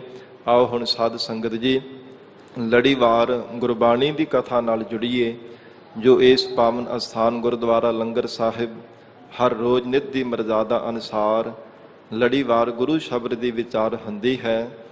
ਪਿਆਰ ਦੇ ਨਾਲ ਗੁਰੂ ਚਰਨਾਂ ਵਿੱਚ ਬੈਠ ਕੇ ਸਰਵਣ ਕਰੀਏ। ਮਹਾਰਾਜ ਧੰਨ ਸਤਿਗੁਰੂ ਸ੍ਰੀ ਗੁਰੂ ਅਰਜਨ ਦੇਵ ਸਾਹਿਬ ਸੱਚੇ ਪਾਤਸ਼ਾਹੀ ਦੀ ਪਾਕ ਰਸਨਾ ਤੋਂ ਉਚਾਰਨ ਕੀਤੀ ਹੋਈ ਪਾਵਨ ਬਾਣੀ 52 ਅੱਖਰੀ ਸ੍ਰੀ ਗੁਰੂ ਗ੍ਰੰਥ ਸਾਹਿਬ ਜੀ ਦੇ 250 ਅੰਗ ਤੇ ਸੁਸ਼ੋਭਿਤ ਹੈ। ਮਹਾਰਾਜ ਸਾਹਿਬ ਜੀ ਇਸ ਪਾਵਨ ਬਾਣੀ ਦੇ ਰਾਹੀਂ ਉਪਦੇਸ਼ ਬਖਸ਼ਿਸ਼ ਕਰ ਰਹੇ ਹੈ। ਪਿਆਰ ਦੇ ਨਾਲ ਸਰਵਣ ਕਰੀਏ। ਮਹਾਰਾਜ ਸਾਹਿਬ ਜੀ ਨੂੰ ਸੀਸ ਝੁਕਾ ਕੇ ਇੱਕ ਵਾਰ ਰਸਨਾ ਤੋਂ ਉਚਾਰਨ ਕਰੋ ਜੀ। ਸਤਨਾਮ ਸ੍ਰੀ ਵਾਹਿਗੁਰੂ ਸਾਹਿਬ ਜੀ। ਸਤਨਾਮ ਸ੍ਰੀ ਵਾਹਿਗੁਰੂ ਸਾਹਿਬ ਜੀ। ਸਲੋਕ ਆਨਕ ਭੇਖ ਅਗਿਆਨ ਧਿਆਨ। ਧੰਨ ਸਤਿਗੁਰੂ ਸ੍ਰੀ ਗੁਰੂ ਅਰਜਨ ਦੇਵ ਸਾਹਿਬ ਮਹਾਰਾਜ ਸ਼ਲੋਕ ਉਚਾਰਨ ਕਰ ਰਹੇ ਹੈ, ਜੋ ਸ਼ਬਦ ਦੇ ਅੰਦਰ ਮੂਲ ਰੂਪ ਦੇ ਵਿੱਚ ਮਹਾਰਾਜ ਜੀ ਨੇ ਉਚਾਰਨ ਕੀਤਾ ਹੈ ਕਿ ਜਗਤ ਅੰਦਰ ਅਨੇਕਾਂ ਭਾਵੇਂ ਕੋਈ ਮਨੁੱਖ ਆਪਣੇ ਤਨ ਦੇ ਉੱਪਰ ਭੇਖ ਬਣਾ ਲਵੇ, ਅਨੇਕ ਭੇਖ ਔਰ ਗਿਆਨ ਧਿਆਨ ਤੇ ਅਨੇਕਾਂ ਪ੍ਰਕਾਰ ਦਾ ਦੁਨੀਆ ਦਾ ਗਿਆਨ ਪ੍ਰਾਪਤ ਕਰ ਲਵੇ, ਫਿਰ ਅਨੇਕਾਂ ਤਰ੍ਹਾਂ ਕਰਕੇ ਧਿਆਨ ਸਾਧਨਾ ਨੂੰ ਵੀ ਸਾਧ ਲੈਣਾ ਕਰੇ, ਕਿਉਂਕਿ ਪਰਮੇਸ਼ਰ ਦੀ ਪ੍ਰਾਪਤੀ ਦੇ ਬਹੁਤ ਸਾਰੇ ਜਗਤ ਦੇ ਅੰਦਰ ਸਾਧਨ ਹੈ। ਤਮਾਮ ਸੰਸਾਰ ਦੇ ਜੀਵ ਹਨ, ਕੋਈ ਕਿਸੇ ਢੰਗ ਦੇ ਨਾਲ ਯਤਨ ਕਰਦਾ ਹੈ। ਕੋਈ ਨਾ ਕੋਈ ਹਰ ਸਮੇਂ ਜੀਵ ਯਤਨਸ਼ੀਲ ਰਹਿੰਦਾ ਹੈ ਕਿ ਇਸ ਢੰਗ ਦੁਆਰਾ ਇਹ ਸਾਧਨ ਕਰਨੇ ਕਰਕੇ ਮੈਨੂੰ ਪਰਮਾਤਮਾ ਦੀ ਪ੍ਰਾਪਤੀ ਹੋ ਜਾਵੇਗੀ, ਹਿਰਦੇ ਅੰਦਰ ਗਿਆਨ ਦਾ ਪ੍ਰਕਾਸ਼ ਹੋ ਜਾਵੇਗਾ। ਪਰ ਮਹਾਰਾਜ ਸਤਿਗੁਰੂ ਜੀ ਫਰਮਾਉਂਦੇ ਹਨ, ਅਨੇਕ ਭੇਖ ਅਰ ਗਿਆਨ ਧਿਆਨ।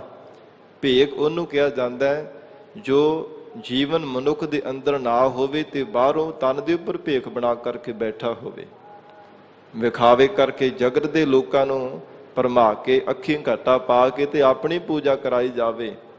ਭੇਖ ਭਾਵੇਂ ਬੰਦਗੀ ਕਰਨ ਵਾਲੇ ਸੰਤਾਂ ਵਾਲਾ ਹੋਵੇ, ਪਰ ਸਾਧ ਸੰਗਤ ਜੀ ਹਿਰਦੇ ਅੰਦਰ ਛਲ ਧਾਰਨ ਕੀਤਾ ਹੋਵੇ।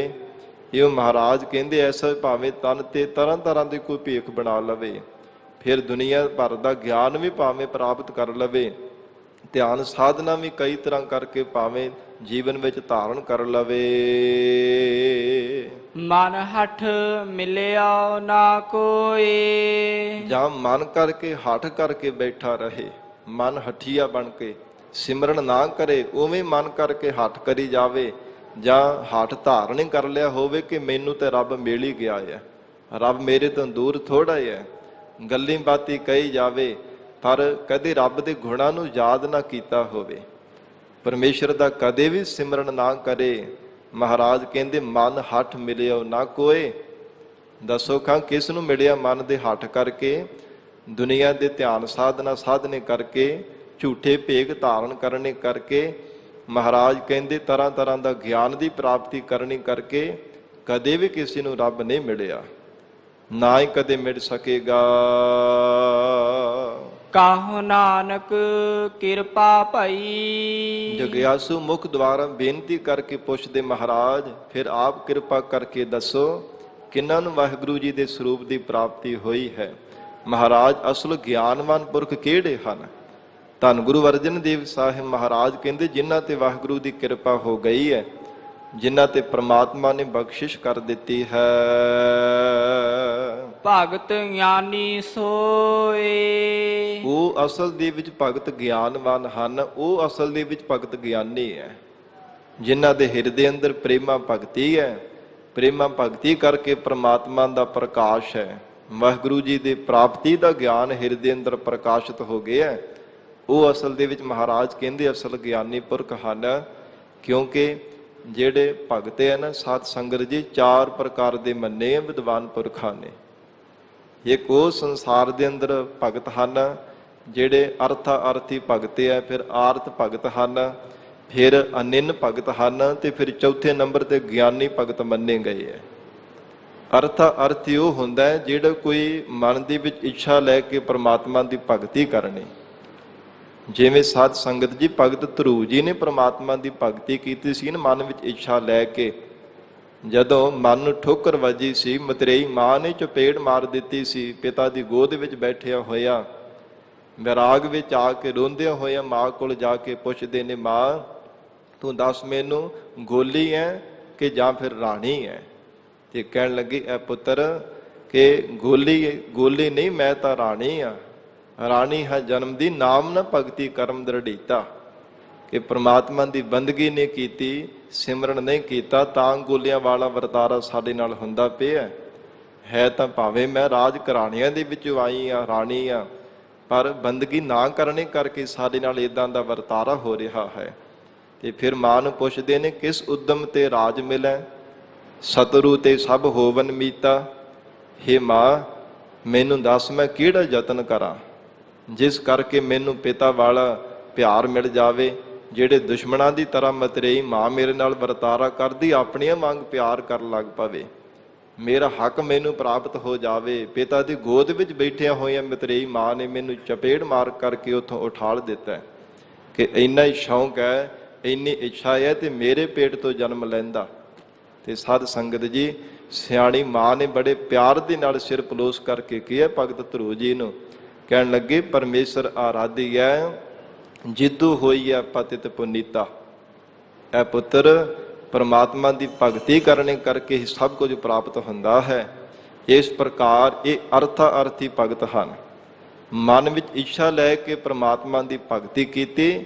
ਤੇ ਸਾਧ ਸੰਗਤ ਜੀ, ਇਹ ਜੀਵਨ ਦੇ ਵਿੱਚ ਆਮਦਾ ਭਗਤ ਧਰੂ ਜੀ ਦੀ ਜੀਵਨੀ ਕਥਾ ਦੇ ਵਿੱਚ ਅਜੇ ਰਸਤੇ ਵਿੱਚ ਜਾ ਹੀ ਰਹੇ ਸਨ ਜੰਗਲ ਵਿੱਚ ਤਪ ਕਰਨ ਦੇ ਵਾਸਤੇ। ਤੇ ਨਾਰਦ ਮੁਨੀ ਨੇ ਆ ਕਰਕੇ ਉਤਾਨ ਬਾਅਦ ਪਿਤਾ ਰਾਜੇ ਨੂੰ ਲਾਹਨਤਾਂ ਪਾਈਆਂ ਕਿ 5 ਕੁ ਸਾਲ ਦੀ ਉਮਰ ਹੈ ਤੇਰੇ ਪੁੱਤਰ ਦੀ, ਉਹ ਕਿੰਨੀ ਤਪੱਸਿਆ ਕਰਨ ਵਾਸਤੇ ਜੰਗਲ ਵਿੱਚ ਤੁਰਿਆ ਜਾ ਰਿਹਾ ਹੈ। ਤੇ ਸਾਧ ਸੰਗਤ ਜੀ ਆ ਕਰਕੇ ਕਿਹਾ ਸੀ, ਇਹ ਪੁੱਤਰ ਵਾਪਸ ਆ ਜਾ, ਅੱਧਾ ਰਾਜ ਭਾਗ ਤੈਨੂੰ ਹੁਣੇ ਮੈਂ ਦੇ ਦਿੰਦਾ ਹਾਂ। ਤੇ ਮਨ ਵਿੱਚ ਵਿਚਾਰ ਕੀਤੀ ਕਿ ਅਜੇ ਤਾਂ ਬੰਦਗੀ ਕਰਨੀ ਸ਼ੁਰੂ ਵੀ ਨਹੀਂ ਕੀਤੀ ਤੇ ਅੱਧਾ ਰਾਜ ਪੱਗ ਹੁਣੇ ਪ੍ਰਾਪਤ ਹੋਣ ਲੱਗ ਪਿਆ, ਜੇ ਬੰਦਗੀ ਕਰਾਂਗਾ ਤੇ ਫਿਰ ਕਿੰਨਾ ਕੁਝ ਪ੍ਰਾਪਤ ਹੋਵੇਗਾ। ਇਹ ਮਨ ਵਿੱਚ ਵਿਚਾਰ ਕਰਕੇ ਸਾਧ ਸੰਗਤ ਜੀ ਐਸੀ ਬੰਦਗੀ ਕੀਤੀ, ਪਰਮਾਤਮਾ ਦੀ ਪ੍ਰੇਮਾ ਭਗਤੀ ਵਿੱਚ ਲੀਨ ਹੋ ਜਾਣਾ ਕੀਤਾ। ਤੇ ਮਹਾਰਾਜ ਜੀ ਨੇ ਗੁਰਬਾਣੀ ਵਿੱਚ ਕਿੰਨੇ ਸ਼ਬਦ ਉਚਾਰਨ ਕੀਤੇ ਭਗਤ ਧਰੂ ਜੀ ਦੇ ਪ੍ਰਥਾਏ ਕਿ ਅਟਲ ਭਇਓ ਧਰੂ ਜਾ ਕੇ ਸਿਮਰਨ, ਅਰ ਨਿਰਭੈ ਪਦ ਪਾਇਆ। ਨਿਰਭੈਤਾ ਪਦਵੀ ਨੂੰ ਪ੍ਰਾਪਤ ਕਰ ਲਿਆ, ਜੁਗੋ ਜੁਗ ਅਟਲ ਬਣ ਜਾਣਾ ਕੀਤਾ। ਐਸੀ ਪਰਮ ਪਦਵੀ ਨੂੰ ਭਗਤ ਧਰੂ ਜੀ ਨੇ ਪ੍ਰਾਪਤ ਕੀਤਾ ਹੈ। ਫਿਰ ਮਹਾਰਾਜ ਜਦੋਂ ਨਾਮ ਜਪਣ ਲਈ ਪ੍ਰੇਰਿਤ ਕਰਦੇ, ਫਿਰ ਵੀ ਉਪਦੇਸ਼ ਦਿੰਦੇ ਹਨ, ਰਾਮ ਜਪੋ ਜੀ ਐਸੇ ਐਸੇ, ਧਰੂ ਪ੍ਰਹਿਲਾਦ ਜਪਿਓ ਹਰ ਜੈਸੇ। ਜਿਵੇਂ ਭਗਤ ਧਰੂ ਨੇ ਪ੍ਰਮਾਤਮਾ ਦਾ ਨਾਮ ਜਪਿਆ, ਇਹ ਜੀਵ ਇੱਕ ਚਿਤ ਹੋ ਕੇ ਪ੍ਰਮਾਤਮਾ ਨੂੰ ਯਾਦ ਕਰਿਆ ਕਰ। ਇਹ ਸਾਧ ਸੰਗਤ ਜੀ ਅਰਥਾ ਅਰਥੀ ਭਗਤ ਹਨ। ਔਰ ਦੂਜੇ ਹੁੰਦੇ ਆਰਤ ਭਗਤ। ਆਰਤ ਜਿਹੜਾ ਦੁੱਖ ਦੇ ਸਮੇਂ ਰੱਬ ਨੂੰ ਯਾਦ ਕਰਨਾ, ਪਰਮਾਤਮਾ ਦੀ ਪ੍ਰੇਮਾ ਭਗਤੀ ਕਰਨੀ। ਜਿਵੇਂ ਭਗਤ ਪ੍ਰਹਿਲਾਦ ਜੀ ਨੇ ਪਰਮੇਸ਼ਰ ਦੀ ਭਗਤੀ ਕੀਤੀ ਹੈ, ਔਕੜ ਦੇ ਸਮੇਂ ਰੱਬ ਨੂੰ ਯਾਦ ਕੀਤਾ। ਨਰ ਸਿੰਘ ਰੂਪ ਧਾਰਨ ਕਰਕੇ ਹਰਨਾਕਸ਼ ਨੂੰ ਨਹੁੰਾਂ ਦੇ ਨਾਲ ਫਾੜ ਕੇ ਆਪਣੇ ਭਗਤ ਦੀ ਰੱਖਿਆ ਕੀਤੀ ਹੈ। ਔਰ ਤੀਜੇ ਹੁੰਦੇ ਅਨਿੰਨ ਭਗਤ, ਜਿਵੇਂ ਭਗਤ ਨਾਮਦੇਵ ਜੀ ਹੋਏ ਆ, ਭਗਤ ਕਬੀਰ ਸਾਹਿਬ ਜੀ ਹੋਏ ਹਨ। ਭਾਵੇਂ ਮਾਤਾ ਨੇ ਵੀ ਕਿਹਾ ਸੀ ਨਾ ਭਗਤ ਨਾਮਦੇਵ ਜੀ ਨੇ ਕਿ ਇਹ ਪੁੱਤਰ ਤੂੰ ਖੁਦਾ ਕਹਿਣਾ ਮੁੱਖ ਤੋਂ ਸ਼ੁਰੂ ਕਰ ਦੇ, ਰਾਮ ਨਾ ਕਿਹਾ ਕਰ। ਗੱਲ ਤਾਂ ਇੰਨੀ ਹੈ, ਨਹੀਂ ਤਾਂ ਬਾਦਸ਼ਾਹ ਤੈਨੂੰ ਮਾਰ ਦੇਵੇਗਾ, ਫਾਹਾ ਦਵਾ ਦੇਵੇਗਾ, ਤੈਨੂੰ ਮਾਰ ਦੇਵੇਗਾ। ਇਹ ਜਾਨ ਨਾਲ ਹੋਰ ਕੀ ਚੰਗਾ ਹੈ। ਤੇ ਸਾਧ ਸੰਗਤ ਇੰਨਾ ਪਿਆਰ ਪਰਮੇਸ਼ਰ ਦੀ ਬੰਦਗੀ ਦੇ ਨਾਲ ਪਿਆਰ ਦੇ ਵਿੱਚ ਭੇਜ ਕਰਕੇ ਕਹਿਣ ਲੱਗੇ, ਹੇ ਮਾਂ, ਨਾ ਹੋ ਤੇਰਾ ਪੂੰਗੜਾ, ਨਾ ਤੂੰ ਮੇਰੀ ਮਾਏ। ਜੇ ਮੈਨੂੰ ਰੱਬ ਦੀ ਬੰਦਗੀ ਕਰਨੀ ਤੂੰ ਰੋਕਦੀ ਹੈ ਨਾ, ਤੇ ਤੂੰ ਮੇਰੀ ਮਾਂ ਹੀ ਨਹੀਂ ਹੈ। ਮੈਨੂੰ ਵਾਹਿਗੁਰੂ ਦੇ ਪਰਮੇਸ਼ਰ ਦੇ ਨਾਮ ਦੇ ਨਾਲ ਪਿਆਰ ਹੈ। ਪਿਆਰ ਦੇ ਵਿੱਚ ਭੇਜ ਕੇ ਇਹ ਵਚਨ ਉਚਾਰਨ ਕੀਤੇ ਹੈ। ਐਸੇ ਅਨਿੰਨ ਭਗਤ ਹਨ। ਚੌਥੇ ਹੁੰਦੇ ਗਿਆਨੀ ਭਗਤ। ਜਿਵੇਂ ਬ੍ਰਹਮ ਗਿਆਨ ਦੀ ਅਵਸਥਾ ਵਾਲੇ ਬਾਬਾ ਬੁੱਢਾ ਸਾਹਿਬ ਜੀ ਹੈ, ਅਮਰ ਸ਼ਹੀਦ ਬਾਬਾ ਦੀਪ ਸਿੰਘ ਸਾਹਿਬ ਜੀ ਹਨ। ਇਹ ਜਿਨ੍ਹਾਂ ਦੇ ਹਿਰਦੇ ਅੰਦਰ ਸਾਧ ਸੰਗਤ ਜੀ ਗਿਆਨ ਦਾ ਪ੍ਰਕਾਸ਼ ਹੋ ਜਾਣਾ ਕੀਤਾ। ਜਦੋਂ ਬਾਬਾ ਬੁੱਢਾ ਸਾਹਿਬ ਜੀ ਨੂੰ ਬ੍ਰਹਮ ਗਿਆਨ ਦੀ ਅਵਸਥਾ ਬਖਸ਼ੀ ਹੈ ਨਾ ਗਰੀਬ ਨਵਾਜ ਸਤਿਗੁਰੂ ਜੀ ਨੇ, ਤੇ ਸਾਧ ਸੰਗਤ ਜੀ ਜੋ ਇਤਿਹਾਸ ਅੰਦਰ ਜ਼ਿਕਰ ਆਉਂਦਾ ਹੈ, ਇਹ ਜਿਹੜੀ ਨਿਤ ਦੀ ਕਿਰਿਆ ਹੈ ਨਾ, ਪਰਮਾਤਮਾ ਅਕਾਲ ਪੁਰਖ ਵਾਹਿਗੁਰੂ ਨੂੰ ਯਾਦ ਕਰਨੇ ਦੀ, ਹਿਰਦੇ ਅੰਦਰ ਗਿਆਨ ਦਾ ਪ੍ਰਕਾਸ਼ ਹੋ ਗਿਆ। ਤੇ ਫਿਰ ਅੰਮ੍ਰਿਤ ਵੇਲੇ ਉੱਠ ਕਰਕੇ ਤੇ ਇਸ਼ਨਾਨ ਕਰਨਾ ਛੱਡ ਦਿੱਤਾ ਸੀ। ਤੇ ਮਹਾਰਾਜ ਸਾਹਿਬ ਜੀ ਨੇ ਉਪਦੇਸ਼ ਦਿੱਤਾ, ਕਹਿੰਦੇ ਕਿ ਜਿਹੜੀ ਜੀਵਨ ਦੀ ਕਿਰਿਆ ਹੈ ਨਾ, ਇਹ ਨਹੀਂ ਕਦੇ ਵੀ ਤਿਆਗਣੀ।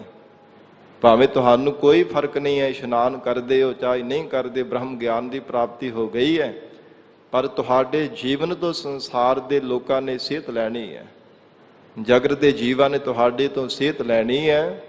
ਇਸ ਕਰਕੇ ਤੁਸੀਂ ਆਪਣੀ ਨਿਰਦੀ ਕਿਰਿਆ ਨਹੀਂ ਤਿਆਗਣੀ। ਇਹ ਮਹਾਰਾਜ ਸਤਿਗੁਰੂ ਜੀ ਕਹਿੰਦੇ ਹਨ, ਉਹ ਅਸਲ ਦੇ ਵਿੱਚ ਗਿਆਨੀ ਭਗਤ ਹੈ ਜੋ ਗਰੀਬ ਨਵਾਜ ਮਹਾਰਾਜ ਸਾਹਿਬ ਜੀ ਦੇ ਉਪਦੇਸ਼ ਨੂੰ ਜੀਵਨ ਦੇ ਵਿੱਚ ਨਿਸ਼ਚੈ ਕਰਕੇ ਧਾਰਨ ਕਰਦਾ ਹੈ, ਮਹਾਰਾਜ ਸਾਹਿਬ ਜੀ ਦੀ ਬਖਸ਼ੀ ਹੋਈ ਸਿੱਖਿਆ ਨੂੰ ਜੀਵਨ ਦੇ ਵਿੱਚ ਕਮਾਉਂਦਾ ਹੈ। ਇਉਂ ਧੰਨ ਗੁਰੂ ਅਰਜਨ ਦੇਵ ਸਾਹਿਬ ਪਾਤਸ਼ਾਹ ਫਰਮਾਨ ਕਰ ਰਹੇ ਹੈ, ਕਹੋ ਨਾਨਕ ਕਿਰਪਾ ਭਈ ਭਗਤ ਗਿਆਨੀ ਸੋਏ। ਉਹ ਅਸਲ ਦੇ ਵਿੱਚ ਭਗਤ ਗਿਆਨੀ ਹੋਏ ਹੈ ਜਿਨ੍ਹਾਂ ਤੇ ਪ੍ਰਮਾਤਮਾ ਦੀ ਕਿਰਪਾ ਹੋ ਗਈ ਹੈ। ਪ੍ਰਣਵਤ ਨਾਨਕ ਗਿਆਨੀ ਕੈਸਾ ਹੋਏ, ਆਪ ਪਛਾਣੈ ਬੂਝੈ ਸੋਏ।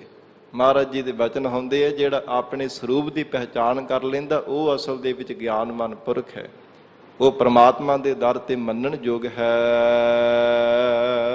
ਪੌੜੀ ਗੰਗਾ ਗਿਆਨ ਨਹੀਂ ਮੁਖ ਬਾਤਾ। ਸਤਿਗੁਰੂ ਜੀ ਗੰਗੇ ਅੱਖਰ ਦੁਆਰਾ ਉਪਦੇਸ਼ ਦੇ ਰਹੇ ਹਨ ਕਿ ਗੱਲੀ ਬਾਤੀ ਕੋ ਕਹੇ ਕਿ ਮੈਨੂੰ ਗਿਆਨ ਪ੍ਰਾਪਤ ਹੋ ਜਾਵੇ, ਇਹ ਨਹੀਂ ਕਦੇ ਹੋ ਸਕਦਾ। ਦੁਨੀਆ ਦਾ ਗਿਆਨ ਦੁਨਿਆਵੀ ਗੱਲਾਂ ਕਰਕੇ ਤਾਂ ਪ੍ਰਾਪਤ ਹੋ ਜਾਵੇਗਾ, ਪਰ ਪਰਮੇਸ਼ਰ ਦੀ ਪ੍ਰਾਪਤੀ ਦਾ ਜੋ ਗਿਆਨ ਹੈ ਉਹ ਵਾਹਿਗੁਰੂ ਦੀ ਬੰਦਗੀ ਕਰਕੇ ਹੀ ਪ੍ਰਾਪਤ ਹੋ ਸਕਦਾ ਹੈ। ਪਰਮਾਤਮਾ ਦੀ ਮਿਹਰ ਕਰਕੇ, ਮਾਇਆ ਕਰਕੇ, ਕਿਰਪਾ ਦੁਆਰਾ ਉਹ ਵਾਹਿਗੁਰੂ ਦੀ ਪ੍ਰਾਪਤੀ ਦਾ ਗਿਆਨ ਪ੍ਰਾਪਤ ਹੁੰਦਾ ਹੈ। ਗੰਗਾ ਗਿਆਨ ਨਹੀਂ ਮੁਖ ਬਾਤਾ। ਗੱਲਾਂ ਬਾਤਾਂ ਭਾਵੇਂ ਜ਼ਿੰਦਗੀ ਭਰ ਕਰੀ ਜਾਵੇ, ਲਗਾਤਾਰ ਸਾਰਾ ਦਿਨ ਗੱਲਾਂ ਹੀ ਕਰਦਾ ਰਹੇ, ਪਰਮੇਸ਼ਰ ਦਾ ਸਿਮਰਨ ਨਾ ਕਰੇ, ਮਹਾਰਾਜ ਕਹਿੰਦੇ ਹਿਰਦੇ ਅੰਦਰ ਗਿਆਨ ਦੀ ਪ੍ਰਾਪਤੀ ਨਹੀਂ ਕਰ ਸਕਦਾ। ਅਨੇਕ ਜੁਗਤ ਸ਼ਾਸਤਰ ਕਰ ਭਾਤਾ। ਫਿਰ ਅਨੇਕਾਂ ਜੁਗਤੀਆਂ ਕਰਕੇ ਜਾਂ ਸਿਮਰਤੀਆਂ ਦੀ ਜੁਗਤੀਆਂ ਕਰਕੇ, ਸ਼ਾਸਤਰਾਂ ਦੇ ਗਿਆਨ ਕਰਕੇ ਕਹੇ ਕਿ ਮੈਂ ਰੱਬ ਨੂੰ ਪਾ ਲਵਾਂ, ਨਹੀਂ, ਪ੍ਰਮਾਤਮਾ ਦੀ ਬੰਦਗੀ ਕਰਨੀ ਹੀ ਪਵੇਗੀ। ਅਨੇਕ ਜੁਗਤ ਸ਼ਾਸਤਰ ਕਰ ਭਾਤਾ ਤਰ੍ਹਾਂ ਤਰ੍ਹਾਂ ਕਰਕੇ, ਨਾਨਾ ਪ੍ਰਕਾਰ ਕਰਕੇ, ਬਹੁਤੇ ਯਤਨ ਕਰ ਕਰਕੇ ਵੀ ਮਨੁੱਖ ਭਾਵੇਂ ਦੇਖ ਲਵੇ, ਬਹੁਤੀਆਂ ਗੱਲਾਂ ਕਰ ਕਰਕੇ ਵੀ ਦੇਖ ਲਵੇ।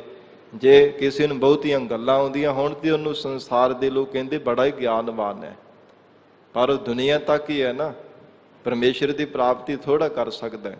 ਗੱਲਾਂ 'ਚ ਕਿਸੇ ਨੂੰ ਵਾਰੇ ਨਾ ਆਉਣ ਦਿੰਦਾ ਹੋਵੇ, ਹਰ ਗੱਲ ਉਸੇ ਸਮੇਂ ਐਨ ਜਵਾਬ ਦੇਣ ਵਾਲਾ ਹੋਵੇ, ਪਰ ਮਹਾਰਾਜ ਕਹਿੰਦੇ ਉਹ ਪਰਮਾਰਥ ਦੇ ਰਸਤੇ ਤਾਂ ਗਿਆਨੀ ਥੋੜਾ ਹੈ, ਉਹ ਦੁਨੀਆ ਦੇ ਰਸਤੇ ਦਾ ਗਿਆਨੀ ਹੈ। ਉਹ ਸੰਸਾਰ ਦੇ ਅੰਦਰ ਗੱਲਾਂ ਬਾਤਾਂ ਨੂੰ ਕਰਨ ਵਾਲਾ ਹੈ, ਵਾਹਿਗੁਰੂ ਦੀ ਪ੍ਰਾਪਤੀ ਦਾ ਉਹਨੂੰ ਗਿਆਨ ਨੇ ਹਿਰਦੇ ਵਿੱਚ ਹੋਣਾ ਕੀਤਾ। ਮਹਾਰਾਜ ਸੱਚੇ ਪਾਤਸ਼ਾਹ ਸਤਿਗੁਰੂ ਜੀ ਨੇ ਫਰਮਾਨ ਕੀਤਾ, ਅਨੇਕਾਂ ਸ਼ਾਸਤਰਾਂ ਕਰਕੇ, ਹੋਰ ਵੀ ਜੁਗਤੀਆਂ ਕਰਕੇ, ਯਤਨ ਕਰ ਕਰਕੇ ਦੇਖ ਲਵੇ, ਪਰ ਮਹਾਰਾਜ ਅਕਾਲ ਪੁਰਖ ਵਾਹਿਗੁਰੂ ਦਾ ਗਿਆਨ ਨਹੀਂ ਪ੍ਰਾਪਤ ਕਰ ਸਕਦਾ। ਗਿਆਨੀ ਸੋਏ ਜਾ ਕੈ ਦ੍ਰਿੜ ਸੋ। ਇਹ ਮਹਾਰਾਜ ਆਪ ਕਿਰਪਾ ਕਰਕੇ ਦੱਸੋ, ਫਿਰ ਅਸਲ ਗਿਆਨਵਾਨ ਪੁਰਖ ਕੌਣ ਹੁੰਦਾ ਹੈ? ਸਤਿਗੁਰੂ ਅਰਜਨ ਦੇਵ ਸਾਹਿਬ ਜੀ ਫਰਮਾਉਂਦੇ ਆ, ਗਿਆਨੀ ਸੋਏ ਉਹ ਅਸਲ ਦੇ ਵਿੱਚ ਗਿਆਨੀ ਪੁਰਖ ਹੈ। ਜਾ ਕੇ ਦ੍ਰਿੜ ਸੋ, ਜਿਸ ਹਿਰਦੇ ਅੰਦਰ ਪ੍ਰਮਾਤਮਾ ਦੀ ਜਾਤ ਪਰਪੱਕ ਹੋ ਗਈ ਹੈ, ਦ੍ਰਿੜਤਾ ਕਰਕੇ ਵਾਹਿਗੁਰੂ ਤੇ ਨਿਸ਼ਚਾ ਹੈ, ਜਿਸ ਨੂੰ ਪ੍ਰਮਾਤਮਾ ਤੇ ਭਰੋਸਾ ਹੈ, ਜਿਸ ਨੂੰ ਪ੍ਰਮਾਤਮਾ ਦੀ ਯਾਦ ਹਿਰਦੇ ਅੰਦਰ ਪਰਪੱਕ ਹੋ ਗਈ, ਕਦੇ ਵੀ ਹਿਰਦੇ ਕਰਕੇ ਪ੍ਰਮਾਤਮਾ ਵਿਸਰਦਾ ਨਹੀਂ। ਜਿਸ ਨੇ ਸੰਸਾਰ ਨੂੰ ਮਿਥਿਆ ਜਾਣ ਲਿਆ, ਕੂੜ ਰਾਜਾ ਕੂੜ ਪਰਜਾ ਕੂੜ ਸਭ ਸੰਸਾਰ, ਕੂੜ ਮੰਡਪ ਕੂੜ ਮਾੜੀ ਕੂੜ ਬੈਸਣਹਾਰ, ਕਿ ਸੰਸਾਰ ਨਾਸ਼ਵਾਨ ਹੈ। ਮਿਥਿਆ ਤਨ ਧਨ ਕੁਟੰਬ ਸੁਭਾਇਆ, ਮਿਥਿਆ ਹਉ ਮੈਂ ਮਮਤਾ ਮਾਇਆ, ਮਿਥਿਆ ਰਾਧ ਜੋਬਨ ਧਨ ਮਾਲ, ਮਿਥਿਆ ਕਾਮ ਕ੍ਰੋਧ ਵਿਕਰਾਲ। ਇਹ ਸਭ ਕੁਝ ਨਾਸ਼ਵਾਨ ਹਨ, ਨਾ ਹੋਇਆਂ ਵਰਗੇ ਹੀ ਹਨ। ਜਿਨ੍ਹਾਂ ਦੇ ਹਿਰਦੇ ਅੰਦਰ ਗਿਆਤ ਪ੍ਰਾਪਤ ਹੋ ਗਈ ਹੈ ਨਾ, ਵਾਹਿਗੁਰੂ ਜੀ ਦੀ ਯਾਦ ਹਿਰਦੇ ਅੰਦਰ ਪਰਪੱਕ ਹੋ ਗਈ, ਮਹਾਰਾਜ ਕਹਿੰਦੇ ਉਹ ਅਸਲ ਦੇ ਵਿੱਚ ਗਿਆਨਵਾਨ ਪੁਰਖ ਹਨ। ਕਹਿਤ ਸੁਨਤ ਕਛ ਜੋਗ ਨਾ ਹੋ। ਜਗਤ ਦੇ ਅੰਦਰ ਗੱਲਾਂ ਬਾਤਾਂ ਕਰਨੇ ਦੇ ਨਾਲ ਜਾਂ ਦੁਨੀਆ ਦੀਆਂ ਗੱਲਾਂ ਸੁਣਨੇ ਦੇ ਨਾਲ ਕਦੇ ਪ੍ਰਮਾਤਮਾ ਦੇ ਨਾਲ ਜੁੜਨ ਦੀ ਜੁਗਤੀ ਨਹੀਂ ਪਾਈ ਜਾ ਸਕਦੀ। ਜੋਗ ਦਾ ਆਖਰੀ ਅਰਥ ਹੁੰਦਾ ਹੈ ਜੁੜਨਾ, ਤੇ ਜੋਗੀ ਉਸੇ ਨੂੰ ਕਿਹਾ ਜਾਂਦਾ ਜਿਹੜਾ ਸੁਰਤ ਕਰਕੇ ਪ੍ਰਮਾਤਮਾ ਵਿੱਚ ਜੁੜਿਆ ਹੈ। ਇਕੱਲਾ ਕੰਨ ਪਾੜ ਕੇ, ਮੁੰਦਰਾਂ ਪਾ ਕੇ, ਹੱਥ ਵਿੱਚ ਲੋਟਾ ਫੜ ਕੇ, ਤਨ ਤੇ ਵਿਭੂਤੀ ਸਵਾਹ ਮਲ ਕੇ ਜੋਗੀ ਨਹੀਂ ਬਣ ਜਾਈਦਾ। ਜਿਵੇਂ ਸਤਿਗੁਰੂ ਜੀ ਨੇ ਫਰਮਾਨ ਕੀਤਾ ਨਾ, ਗੱਲੀ ਜੋਗ ਨਾ ਹੋਈ। ਹੇ ਜੀਵ, ਮਤਾਂ ਤੇਰੇ ਮਨ ਵਿੱਚ ਭੁਲੇਖਾ ਹੋਵੇ ਕਿ ਗੱਲਾਂ ਬਾਤਾਂ ਕਰਕੇ ਮੈਂ ਜੋਗ ਕਮਾ ਲਵਾਂਗਾ, ਇਹ ਨਾਮੁਮਕਿਨ ਹੈ। ਏਕ ਦ੍ਰਿਸ਼ਟ ਕਰ ਸੰਸਰ ਜਾਣ, ਜੋਗੀ ਕਹੀਐ ਸੋਈ। ਉਹ ਜੋਗੀ ਹੈ, ਅਸਲ ਜੋਗੀ ਉਹ ਹੈ ਜੋ ਸਮ ਦ੍ਰਿਸ਼ਟੀ ਦੇ ਨਾਲ ਸੰਸਾਰ ਨੂੰ ਦੇਖਦਾ ਹੈ, ਬ੍ਰਹਮ ਨਿਗਾਹ ਦੇ ਨਾਲ ਸਮਸਤ ਸੰਸਾਰ ਦੇ ਜੀਵਾਂ ਨੂੰ ਦੇਖਦਾ ਹੈ, ਕਿਸੇ ਨਾਲ ਕੋਈ ਈਰਖਾ ਨਹੀਂ ਕਰਦਾ, ਵਿਤਕਰਾ ਨਹੀਂ ਕਰਦਾ। ਮਹਾਰਾਜ ਕਹਿੰਦੇ ਉਹ ਹਿਰਦੇ ਕਰਕੇ ਜੁੜਿਆ ਹੋਇਆ ਪਰਮਾਤਮਾ ਦੇ ਨਾਲ ਉਹ ਜੋਗੀ ਹੈ। ਪਰ ਐਸਾ ਜੋਗ ਸਤਿਗੁਰੂ ਜੀ ਆਖ ਰਹੇ ਗੱਲਾਂ ਬਾਤਾਂ ਦੇ ਨਾਲ ਨਹੀਂ ਕਮਾਇਆ ਜਾ ਸਕਦਾ।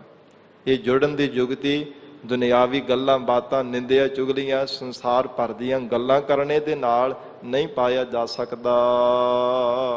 ਗਿਆਨੀ ਰਹਿਤ ਆਗਿਆ ਦ੍ਰਿੜ ਜਾਕੈ। ਹਜੂਰ ਫਰਮਾਉਂਦੇ ਹਨ, ਜੋ ਪਰਮਾਤਮਾ ਦੇ ਭਾਣੇ ਵਿੱਚ ਰਹਿੰਦੇ ਆ ਉਹ ਅਸਲ ਦੇ ਵਿੱਚ ਗਿਆਨੀ ਹਨ, ਗਿਆਨਵਾਨ ਪੁਰਖ ਆ। ਗਿਆਨੀ ਆਗਿਆ, ਪਰਮਾਤਮਾ ਅਕਾਲ ਪੁਰਖ ਵਾਹਿਗੁਰੂ ਜੀ ਦੀ ਜੋ ਆਗਿਆ ਹੈ, ਰਹਿਤ ਆਗਿਆ ਦ੍ਰਿੜ ਜਾਕੈ, ਦ੍ਰਿੜ ਹਿਰਦੇ ਅੰਦਰ ਪੂਰਨ ਵਿਸ਼ਵਾਸ ਰੱਖਦੇ ਆ ਕਿ ਜੇ ਜੀਵਨ ਦੇ ਵਿੱਚ ਮੈਨੂੰ ਕੋਈ ਦੁੱਖ ਮਿਲਿਆ, ਇਹ ਭਰੋਸਾ ਹੁੰਦਾ ਗਿਆਨਵਾਨ ਪੁਰਖਾਂ ਨੂੰ।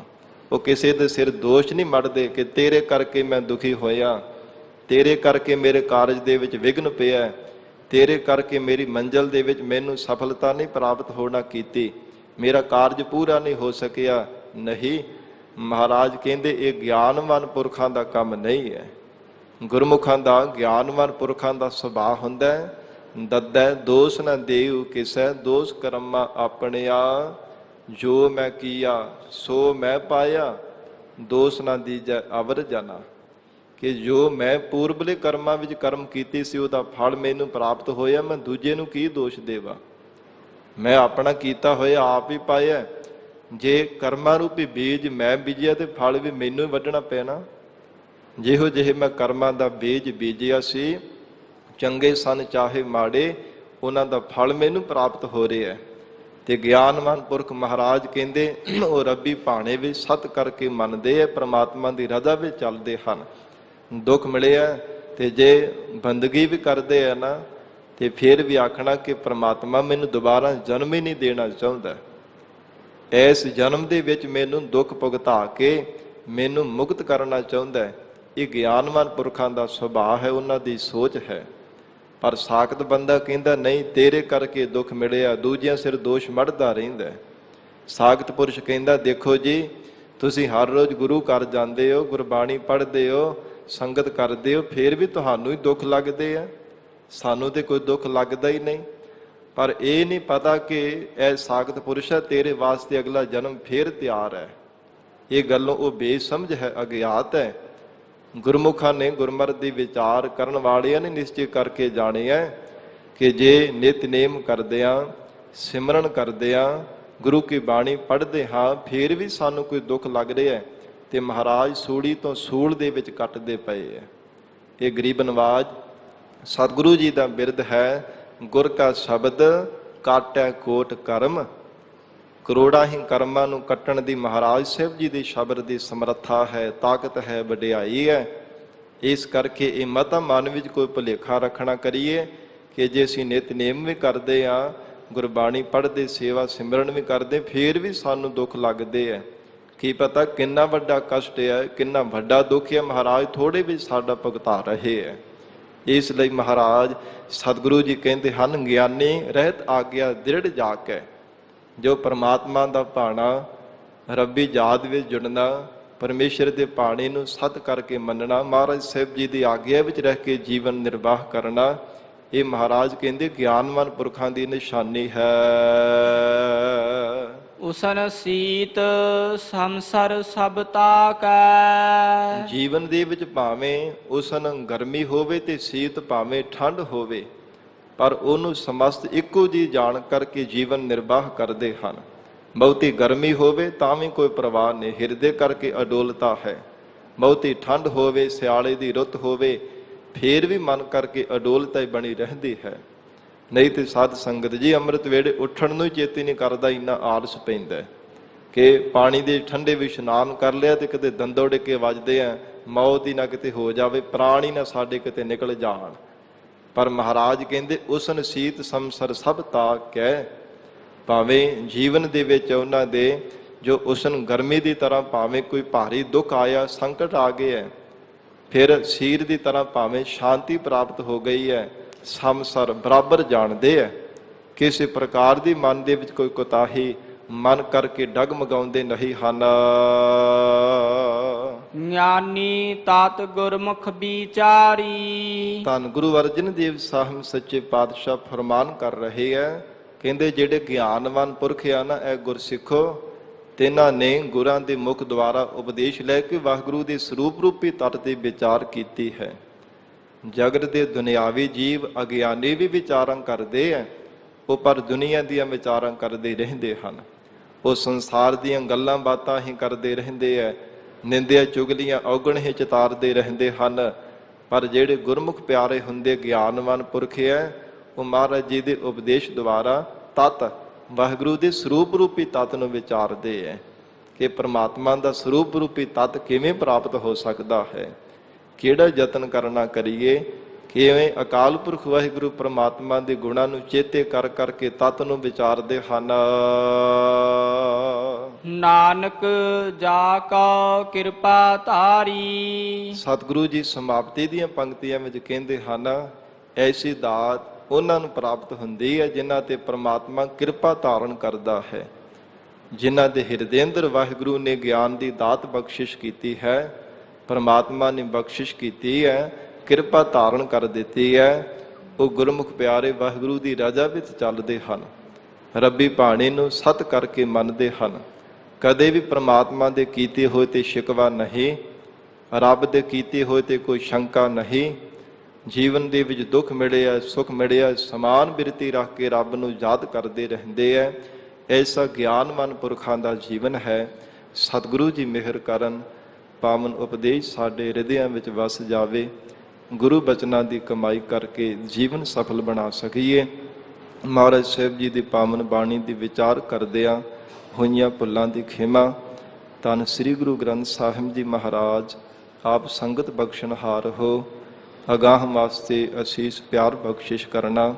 ਬੇਨਤੀ ਹੈ ਸਾਧ ਸੰਗਤ ਜੀ, ਜਿਨ੍ਹਾਂ ਪ੍ਰਾਣੀਆਂ ਨੇ ਅਜੇ ਤੱਕ ਅੰਮ੍ਰਿਤ ਨਹੀਂ ਛਕਿਆ, ਪੰਜਾਂ ਪਿਆਰਿਆਂ ਤੋਂ ਖੰਡੇ ਬਾਟੇ ਦਾ ਅੰਮ੍ਰਿਤ ਛਕੋ।